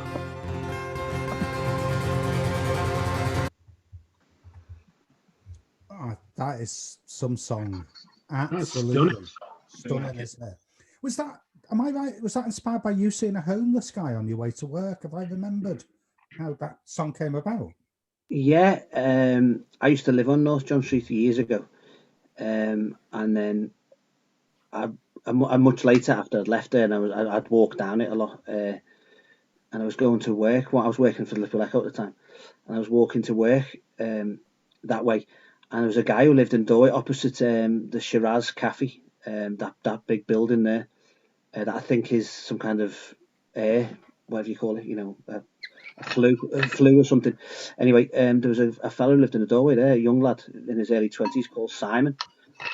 And I used to chat to him. I'd throw him £1 if I had it, or a couple of quid, or buy him a coffee. And sometimes he'd be you know, up for a chat, and sometimes he'd tell you to F off. You know, as was his wont. You know, he'd slept out all night. He could be in a knock if he wanted. And then one day I walked past and he wasn't there. And I had a friend of a friend who worked for the Whitechapel Centre, who do work for homeless in Liverpool. And they told me he died. And he died of being cold. And it stopped me in my tracks, and I picked up the guitar, and I'd been messing around to talk like a geek for a second about guitars. I've been messing around with a tuning called Dadgad, which is like an old-fashioned folk tuning, and my guitar was just happened to be in that tuning, which suggested an atmosphere which you hear on that song. And that song arrived in the time it takes to write it. It came like that, and that's why it's a bit different as a song. You know, there's talking bits, and it's never the same twice. And then we added the strings. Amy Chalmers, who's in her own band called Two Black Sheep. A few of you might know Amy. She plays violin for Only Child. So I sent her the song, and I asked her to write something that was unsettling, but beautiful. For it, and God bless her, she did. Certainly did. But it's a big song for me, you know, and for us, because it always seems to have an effect on people when they hear it, and it certainly has an effect on me every time I sing it. And it's just the old Woody Guthrie thing. You can only write what you see, you know. Yeah. Oh no, that's. I mean, it's terrible to think of anyone who's in a situation where life's taken away from them by a circumstance beyond their control like that. Well, you know, I just feel like as well, it probably changed when we play it again live after all this has happened. You know, when you've seen the statistics during the lockdown of how people on the street in Liverpool and London and elsewhere, you know, we haven't got time to go into it, but we managed to found ceilings. You know, it just it kills you. It makes you realise, you know, if you didn't know before, you do know now. You know what I mean? Not every single one of them wants to be part of what you and I would call normal society. And no, Simon certainly didn't. I mean, some of them, for some reason, do want to be left alone and just get by where they are. Well, like I say, this guy who the song's, you know, about, Simon. Yeah, sometimes I'm more, and I'd throw him £1, and he'd tell me to F off. You know, and I saw that as his right, you know, because he'd slept in the street and I hadn't. Yeah, I was warm, so I'd just chuck him his £1 and walk away. Sometimes he'd want a gab, you know, but there was never any indication that he wanted me to take him home or anything, you know. And I did hear later on through friends of friends who work in that area that, you know, he'd been offered certain things and that, but, you know, you need to walk a mile in someone's shoes, don't you? You know. Exactly. No, that's very true. Well, the proceeds from the CD that's being put together, you know, with Ian's poetry as lyrics, the proceeds of that are for the Whitechapel Centre, aren't they? Yeah. And you know, I think, you know, pennies are well spent with charities like that. You know, so they do such wonderful work. A few years ago, when I had my bookshop in Formby, a girl who used to help me used to volunteer there, and we did a thing where people could donate blankets and sleeping bags and things like that, and she'd take them into the Whitechapel Centre, and then they'd go out and find people and try and give them something warm, because it's cold out there. You know, even now, I was out for a walk today, and I'm thinking, I wouldn't want to be here all day on my own outside in weather like this. Anyway, I think we need to cheer ourselves up, don't we? Some of my songs can do that. Sorry, everybody. No, I think there's an emotion that comes through in that song. I mean, I think you finish with that song quite often, don't you, when you play live? Well, I think people just want to go home or go to the bar after they hear it. So, so that's often what we do. Yeah, it's single malts all around. I think usually after that one. That sounds like a good plan. So come on, Alan. Are you going to treat us to one more song? Maybe have you got? Yeah, sure. Yeah. I don't know. Do you want to cover, or do you want to hear one of mine, or what do you want to hear? Let's have a quick vote there with John. John Jenkins, you need to unmute. John. What shall I sing, John? One that Lynn's favourite song is the Whole Wild World one. You know, the Reckless Eric. No. Whole Wide Universe. Oh yeah, it's a great song. Terrible titles. I can't even remember my own. You never mind anyone else. Oh, you're throwing one on me now. Okay, don't do it then. Yeah, no, I'm not sure I remember it, to be honest, off the top of my head. I'm the same. Yeah. Is Lynn there? Tell her I'm sorry if she is. She's in bed. Oh, she's in bed. Oh, I don't care. Then I'm not doing it now. Yeah, it was from the whale that found its way to the shore. So it is 5 years ago, isn't it? It is. I remember. I just can't remember. But tell Lynn, I'll learn it for the next time I play acoustic. No problem. Yeah, that's it. Yeah. You could do my version of Accidental Englishman. Oh, would you one go? But remember me doing it? Yeah. When I played on the same bill. Yeah, I do. Was that 81 Renshaw? Yeah. I remember that. John and I have played on the same bill loads of times, so when he plays, I support him and the other way around. I'll do Captain of Your Soul, since that was mentioned before, to finish off. This is like a kind of gentle one from well, God knows when it's from a few years ago. From Muddy Water. This is from the first Only Child album. So again, like you heard on Scouse and a couple of other tracks in North John Street, Down in the Strings, these songs, when you see Only Child live and when you listen to the record, those of you who haven't, you know, the big, not productions, but, you know, the strings are important for me, the fiddle, the violin, the flutes, the whistles, the horns. It's all that on this track. When we recorded it, it was a few years ago, and it was one of the few things we've ever done kind of in the studio, and we've kept it live because I work with a guy called John Lawton. You know, John Jenkins does, and a few others of you might know. And he's a real perfectionist, and whenever I go in I'll read a book about Bob Dylan or the band or something like that, and I'll be excited, I'll be full of, right, we're going in and we're going to record to tape and we're going to do it live and it's going to be the best thing ever. And he goes, yeah, you're not good enough. So what we do is we'll do it this way. But this song we got in the room, our drummer at the time, Danny, I think it was. I've been through more drummers than Spinal Tap. Danny had a cajon, and we had a girl called Rachel who was playing the whistle. And it was one of them songs that it lasted a lot longer live because just the spirit of it and the band got into it. So on the record, it's about 7 minutes long. I won't keep you that long. But this is a song about making big decisions, I suppose. This is Captain of Your Soul.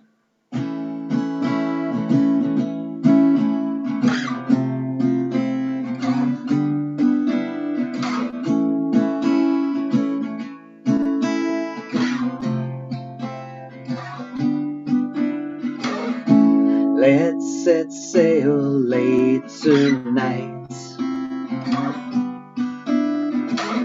to where the river meets the sea, and sky stream with holy lights, just the heavens, you and me.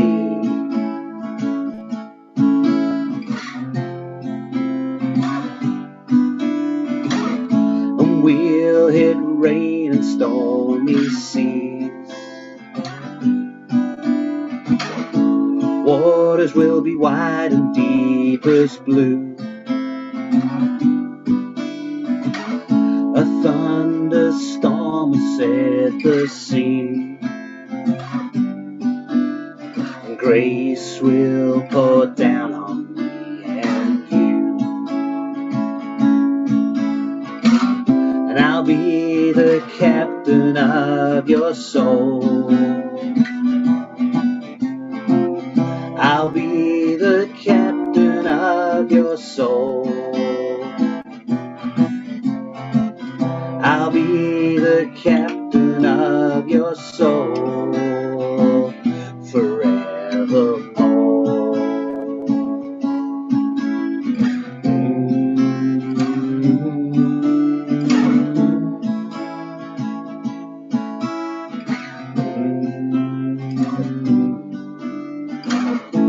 Tides will rise and winds will howl.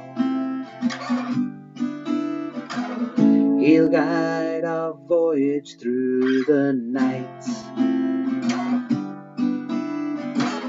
We'll get our feet back on some soil. And our Highlands home. Our Highlands home. Our Highlands home will feel just right. And I'll be the captain of your soul.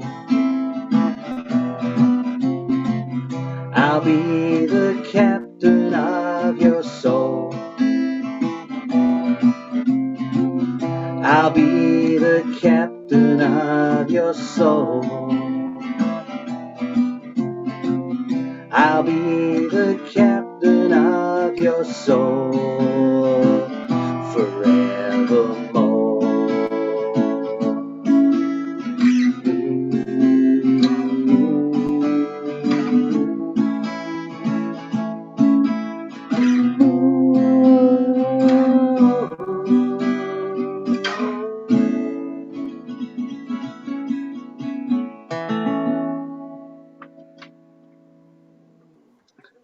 Thanks. Cheers. That outro goes over 5 minutes with a big flute and fiddle solo and everything. Danny Kirkham was your drummer on that album. Well done, Tony. Yeah. Yeah, Wow. I've got the album here because the back of it. I don't think I've spoke to him since. Old Penguin classic books, isn't it? That was the idea, yeah. And luckily it sold less than 200 copies, so we didn't get Penguin after us. Yeah, we've got to watch out for things like that, haven't you? Anyway, folks, if you all would like to unmute yourself, I think it'd be nice if we all have a little quick word with Alan, and then he can slope off to early nights and such like. We'll be playing out with a song called Buildings, which horns, yay! Yeah, you know, from the whale who found its way to shore album.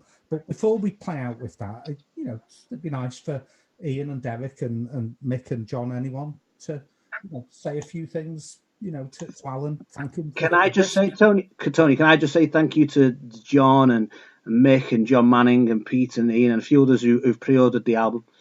It means everything. Thank you. When we put the single out, the people who pre-ordered, you're helping pay for the rest of it, and you're helping feed my little girl in a hard time. So thank you very much to you all. Well, Clemmy's getting a new little job, isn't she now? She's going to review books. Working for you too, yeah. She's going to review some books. I get sent books for, all ages, really. And my granddaughter's only just 6, and she loves books, but she can't really read a whole book on her own. But Alan's daughter, I found out when I popped round a week or two back, is a really keen reader. And I thought, hey, captive. Yeah, she doesn't get fed unless she reads about 10 paragraphs a night. That's it. So I thought, what can I do with all these free books for 7 and 8 year olds? I know. I'll tap Alan up and see if his daughter Clemmy will write little reviews for me. Save me a few bob toe, thank you. Yeah. So I've got a couple of Eco Warrior books for little girls, and a version of The Great Bake Off for kids. Nice one. And there's a wonderful book called The Spybrarian. And it's about a secret society that hang out in the library and are spies on everybody else. So she's going to be busy. That'll keep her be better than the books I usually read about Bob Dylan and Bruce Springsteen. So. Oh, she can't do that. Can't do that. Anyway, Derek, let's start with you just for a minute. So thank you very much for tuning in tonight. And cast your views up to Alan there. Oh, absolutely brilliant, mate. So atmospheric, so many of those songs. And that one, the new one where you said you could hear a colliery band in the background, I could hear exactly what you meant. I could see the little Hovis man on the hill. That's it. That's it. The other two sounds I could hear in that very much were some very, very wailing fiddle, electric fiddle, and very atmospheric sort of sax, alto sax there. That sounds it's halfway there already. That's what it says. So you've got a good ear there. Cheers. You're obviously a big fan of Bob Dylan. Did you ever come across? Well, of course you come across Phil Oakes, his great contemporary. Yeah. Do you ever take sort of not so much inspiration, but pick up on some of the other storytelling type singer-songwriters like Harry Chapin and Warren Zevon? Absolutely. So I've just finished reading the book. In fact, I've lent it to Peter, who's on this call. On the Road, Larry Ratto-Solman's book about the Rolling Thunder Review, and there's lots about Phil Oakes on that, and there's lots of them kind of troubadours in there. I love Warren Zevon. I only got into Warren very late because on his last album before he died, Springsteen was on it. Yeah. So I knew Werewolves of London. Disorder in the House for him as well. Yeah, that's the one. So I got into Warren. I've got his catalogue now and I've read his book, but I got into him in about 2003 because of that. And that kind of vibe, I love. What's the Dave Van Ronk, people like that. Yeah, I've listened to lots. As you'll know as well as me and better, that being into Dylan leads you to all that stuff, doesn't it? You know, so exactly. There's just so many avenues there. There's gold in them hills, isn't it? Absolutely. Yeah. Phil Oakes stuff's good. Yeah, I think Stevens usually thought it was his first album, but it was actually his second album because the first one bombed. But a couple of tracks on there, Werewolves of London, not Werewolves of London. Desperados Under the Eaves. And the French Inhaler. Absolutely. Right, yeah. I got into his I got his last record before he died, The Wind, and the one before that, My Rides Here, which I thought was a hilarious title. And then I just worked backwards and caught up with you all. But yeah, what a guy, what a lyricist, what a singer and performer as well. I think because he doesn't look. You know, he doesn't look like Mick Jagger or Bruce or whatever. Yeah. People don't realise how deadly a performer he is. I saw him. I went to London late 80s to see him. A mate of mine was a big fan. Got tickets and we drove from Liverpool to London. We left Liverpool at 5 o'clock to get to London for 8 o'clock. Yeah. And we just about made it. We got a speeding ticket on the way down for doing 108. And the policeman said, "Well, you're going too fast. I'm going to have to give you a ticket." And my mate said, "But we got tickets for Zevon and it starts in 20 minutes. And we won't I like that too. I've done things like that myself, definitely. Yeah. But he was phenomenal. Absolutely phenomenal. I mean, I was at that gig as well. His Letterman shows are something else, aren't they? Oh, absolutely. That's when I think that's when I first saw him, when Letterman used to on Sky One late at night, and he wasn't well at all. You know, he was on. That's right. He was such a sad and then it was in the news about Springsteen doing a song with him, so that piqued my interest. And then I thought, where's this guy been all my life? So I went back. Billy Bob Thornton was a big friend and fan. I think he put the video together where Springsteen and everyone came to the studio to say goodbye to him. And his version of Knocking on Heaven's Door, if you listen to that and don't cry, well, you're not. Well, it's back to what we were talking about before about singers who mean everything they're saying. That's Warren Zevon for me. His life's in the song. Enjoy every sandwich is the epitaph, isn't it? That's the one. Yeah. The one. That's the great Springsteen version there of My Rides Here. Yeah, I remember he did that because he died when Bruce was on tour. So the night after he died, they played that one. Yeah, I've heard that. It's great. I've seen the video of that. Yeah. Oh, it's awesome. I'm a huge Zevon fan. Love him. And definitely, more people need to go to him, really. Mr. Manning down at the bottom on half screen. That's better. We can see. Hi, John. John, throw something good or bad up at young Alan there. After Blues got on, John. 0-0. Deadly exciting as ever. I had to change my shirt. It was getting too hot. You didn't notice, did you? I noticed right away. Did you? You didn't. Of course you did. Liverpool shirt. Yeah. Well, I was always taught by my nan, John, if I can't say anything nice, don't say anything at all. Yeah, be polite. I think more people should learn from their nans. Quiet tonight, Al. Well, mate. I've been very quiet. Oh, thank you for tuning in. It's nice to see you. How's Angela? Is she okay? Yeah. She's upstairs in flat one. It's nice to see people's faces after a year. It is, isn't it? That's one of the nice things that Zoom has allowed. Then we started this around about Christmas time, Ian, didn't we? With these little Zoom things on a Monday, you know.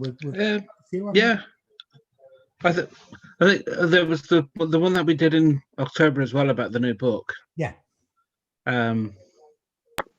And that was my first ever experience at something like this, and I completely disastrously completely mucked it up because I couldn't get in. He got locked out of his own Zoom. It was hilarious. Well, it wasn't for him at the time, but it was. It's easy done, isn't it? He was texting me going, "It won't let me in for 30 minutes. What am I going to do?"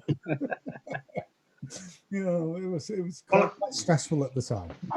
Tony, one of my mates is watching tonight. Oh, lovely. Yeah, Kevin McCann. Kev the singer. Yeah, well, no, the guitarist. He's a teacher. Oh, but he's got his recording studio in Waterloo. That's right. And Kevin is one of the guys, along with Mike Smith, you know, plays saxophone. He's going to perform in Friends of Williamson's Tunnels. We should have done it yesterday, but it was cancelled, so it'll be probably next week. But it's that's to raise money for the Friends of Williamson's Tunnels. It's a charity because they're all volunteers. You know, have you been down the tunnels at all, Alan? Yeah. I've been there a few times.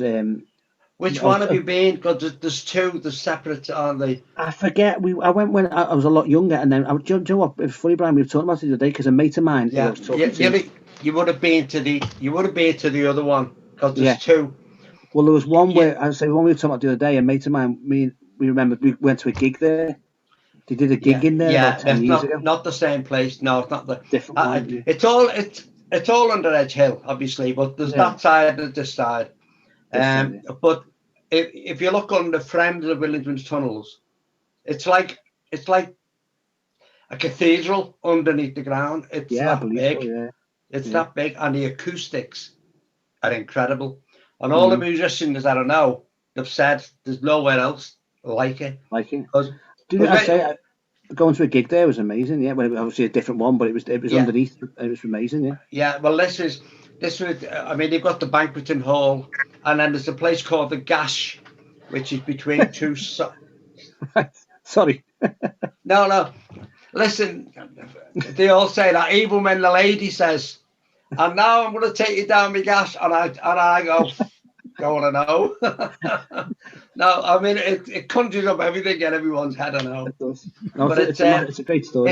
It's brilliant because there's one tunnel. It's like massive, and then you go down step to the other, but you've got to open in between the two, so the sound travels all over the place. Okay. I see. You've only got to go boo, and it'll go boo, boo, boo, boo, boo, boo, boo, boo, boo, boo, boo, boo, boo, like that, and then it comes back. And it's just brilliant. Alan, have you played in the Nordic church, in the Scandinavian church? The metal. I think so. Years ago, yeah, we did. I've done acoustic stuff there on my own with people. We were supposed to do the strings gig there. Actually, it was going to be last year, 2020, because we've done it in St. Brad's Church and we've done it in Leaf and various other kind of different venues, intimate places. And we were supposed to do it in the Nordic church, but obviously last year it didn't happen. So yeah. So maybe 2021. I've got to look into where we're going to do that this year. Yeah, well, get. I've seen some great gigs in there in the Nordic church. No, I've been a couple of times. Yeah, Mike, the violin maestro, used to put a gig on there every year, didn't he? He'd invite various 10-string duo as well, Tony. Yeah. We saw them. They played on there. Yeah, I've seen some crackers there. Yeah, I like it. Anyway, listen, we're gonna let Alan go in a minute or two. John, down at the bottom there. So, anything you'd like to throw in and just pass John, there's two Johns. Oh, well, that's you. Oh, me. You're what? Yeah, well, yeah. I just want to say. Your own John. Alan's always been an inspiration for me. He's given me a lot of enjoyment is an understatement. I only been doing music really for the last 5 or 6 years, and he's one of the artists when I'm writing stuff, I think I'm going to make that sound better than that bloody Scout song, or I'm going to make it sound better. Thank you, John. Sort of sends the you know, the benchmark of songwriting, really, you know, for me. And a lot of, you know. Well, the feelings mutual, pal.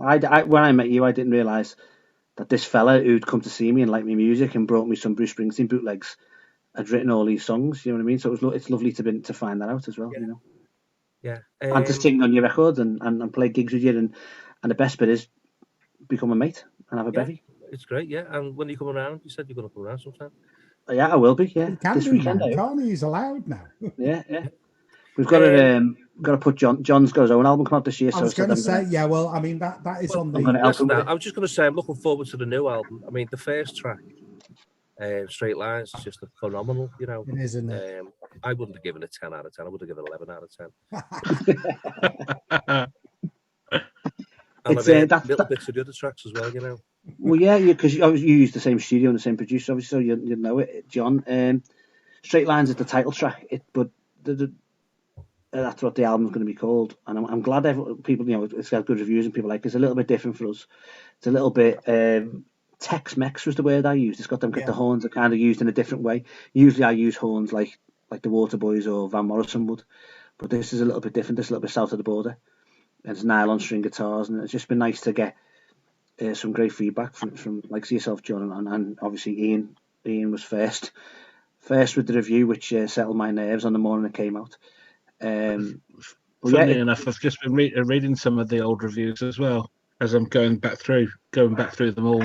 I think you first wrote about me in about 2010, maybe something earlier. 2009. Wow. You were one of the first music people that I actually reviewed and interviewed. Wow! I remember, and you were very kind to me because I knew nothing, and I still know nothing now. Oh, I don't know about that. I remember when I was in. For those who don't know, I was in my first band, with a band called the Trestles, and we were a bit more rock and roll, a bit more, you know, 4 lads and guitars and noise and angry gits. And I remember we had to put our first album came out and we put an advert in a music magazine, and someone said, you need a quote. You need to put a quote from someone in the media about it. And the one I picked was something Ian wrote. And I've still got it on a poster in here somewhere, which it said the finest debut album by a Liverpool band in years. So I still hold that close to my chest. So thank you. That was a long time ago. I've had about 2 more debut albums since, but yeah. And I think we will have to let Alan go now because he's got the wife and Clemmy to sort out. So, Alan, a huge thank you. They're fast asleep. Are they now? Well, you've got 10 minutes of the match you can catch up with at the end. Yeah. So that's been great. Only Child 1 at bandcamp.com is perhaps the best place to go to for downloading and pre-ordering the new album.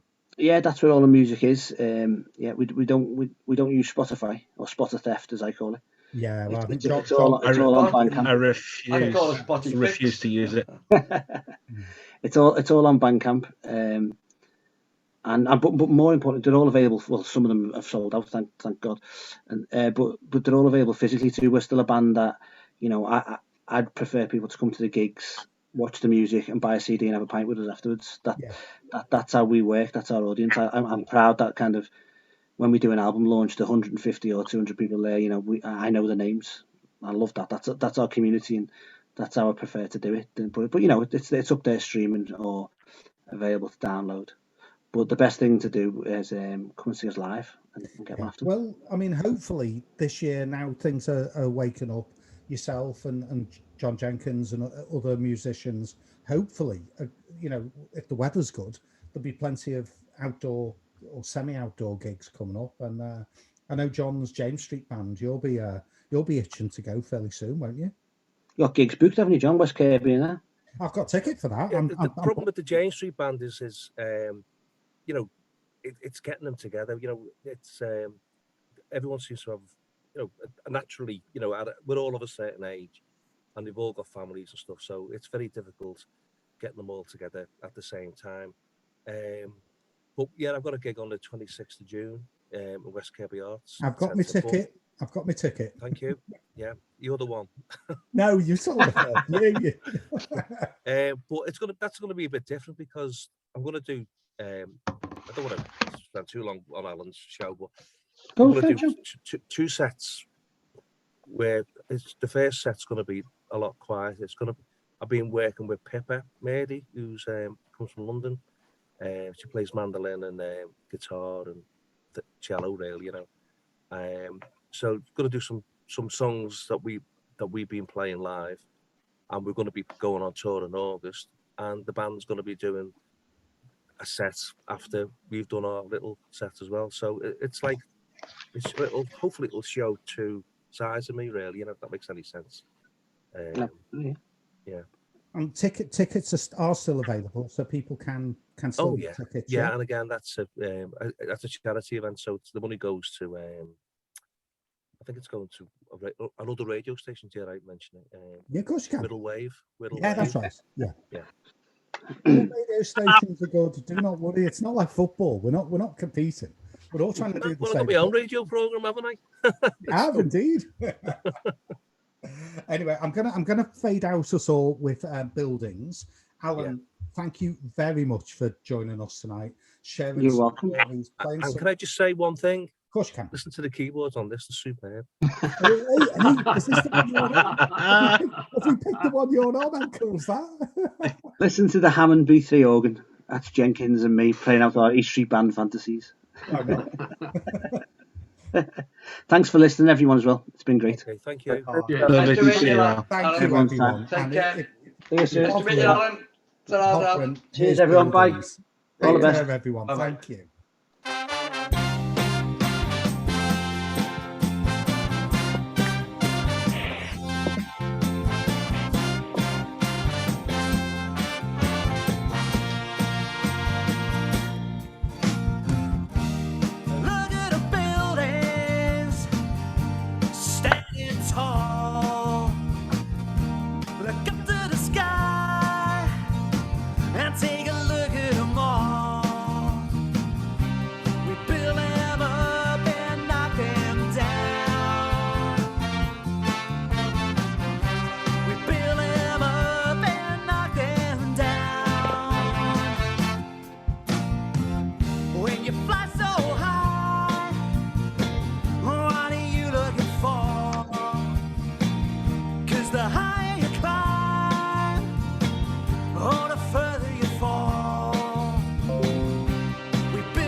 Does your reach exceed your grasp? Is it what you want or what you have? We build them up and knock them down. We build them up and knock them down. We build them up and knock them down. We build them up and knock them down. Isn't sting our greatest strength, or should intellect take over our mortal selves?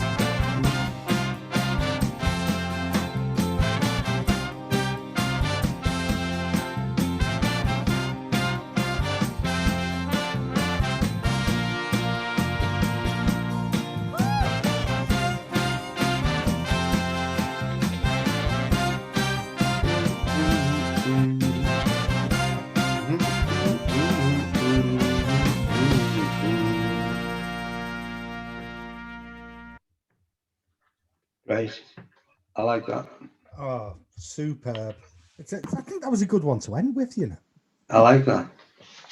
Thanks, everyone. Very catchy. Very catchy. Thank you very much. So, folks, try and spread the word, because moving forwards, this will be done from a live radio station, Access Northwest in West Derby. And obviously, Mr. Jenkins down there is genuinely penciled in to be the first live recording guest. But then after that, you know, the door's open. If you're a poet, a writer, a singer, you know, get in touch through myself, through Ian there. Brian will be coming in some weeks to, you know, join in the studio. So, you know, and Derek does a show. You do several shows, don't you, Derek, actually? Yeah, Rock and Roll Unraveled show. Tell a story of rock and roll from its roots to punk, mid-70s. Oh, I like the sound of that. Yeah. This thing, John down there does his own show as well. You know, we need to get local proper radio listened to. You know, it's far more interesting than what certain other stations put out. So spread the word, folks. Do what you can. I will stop us recording now, because I think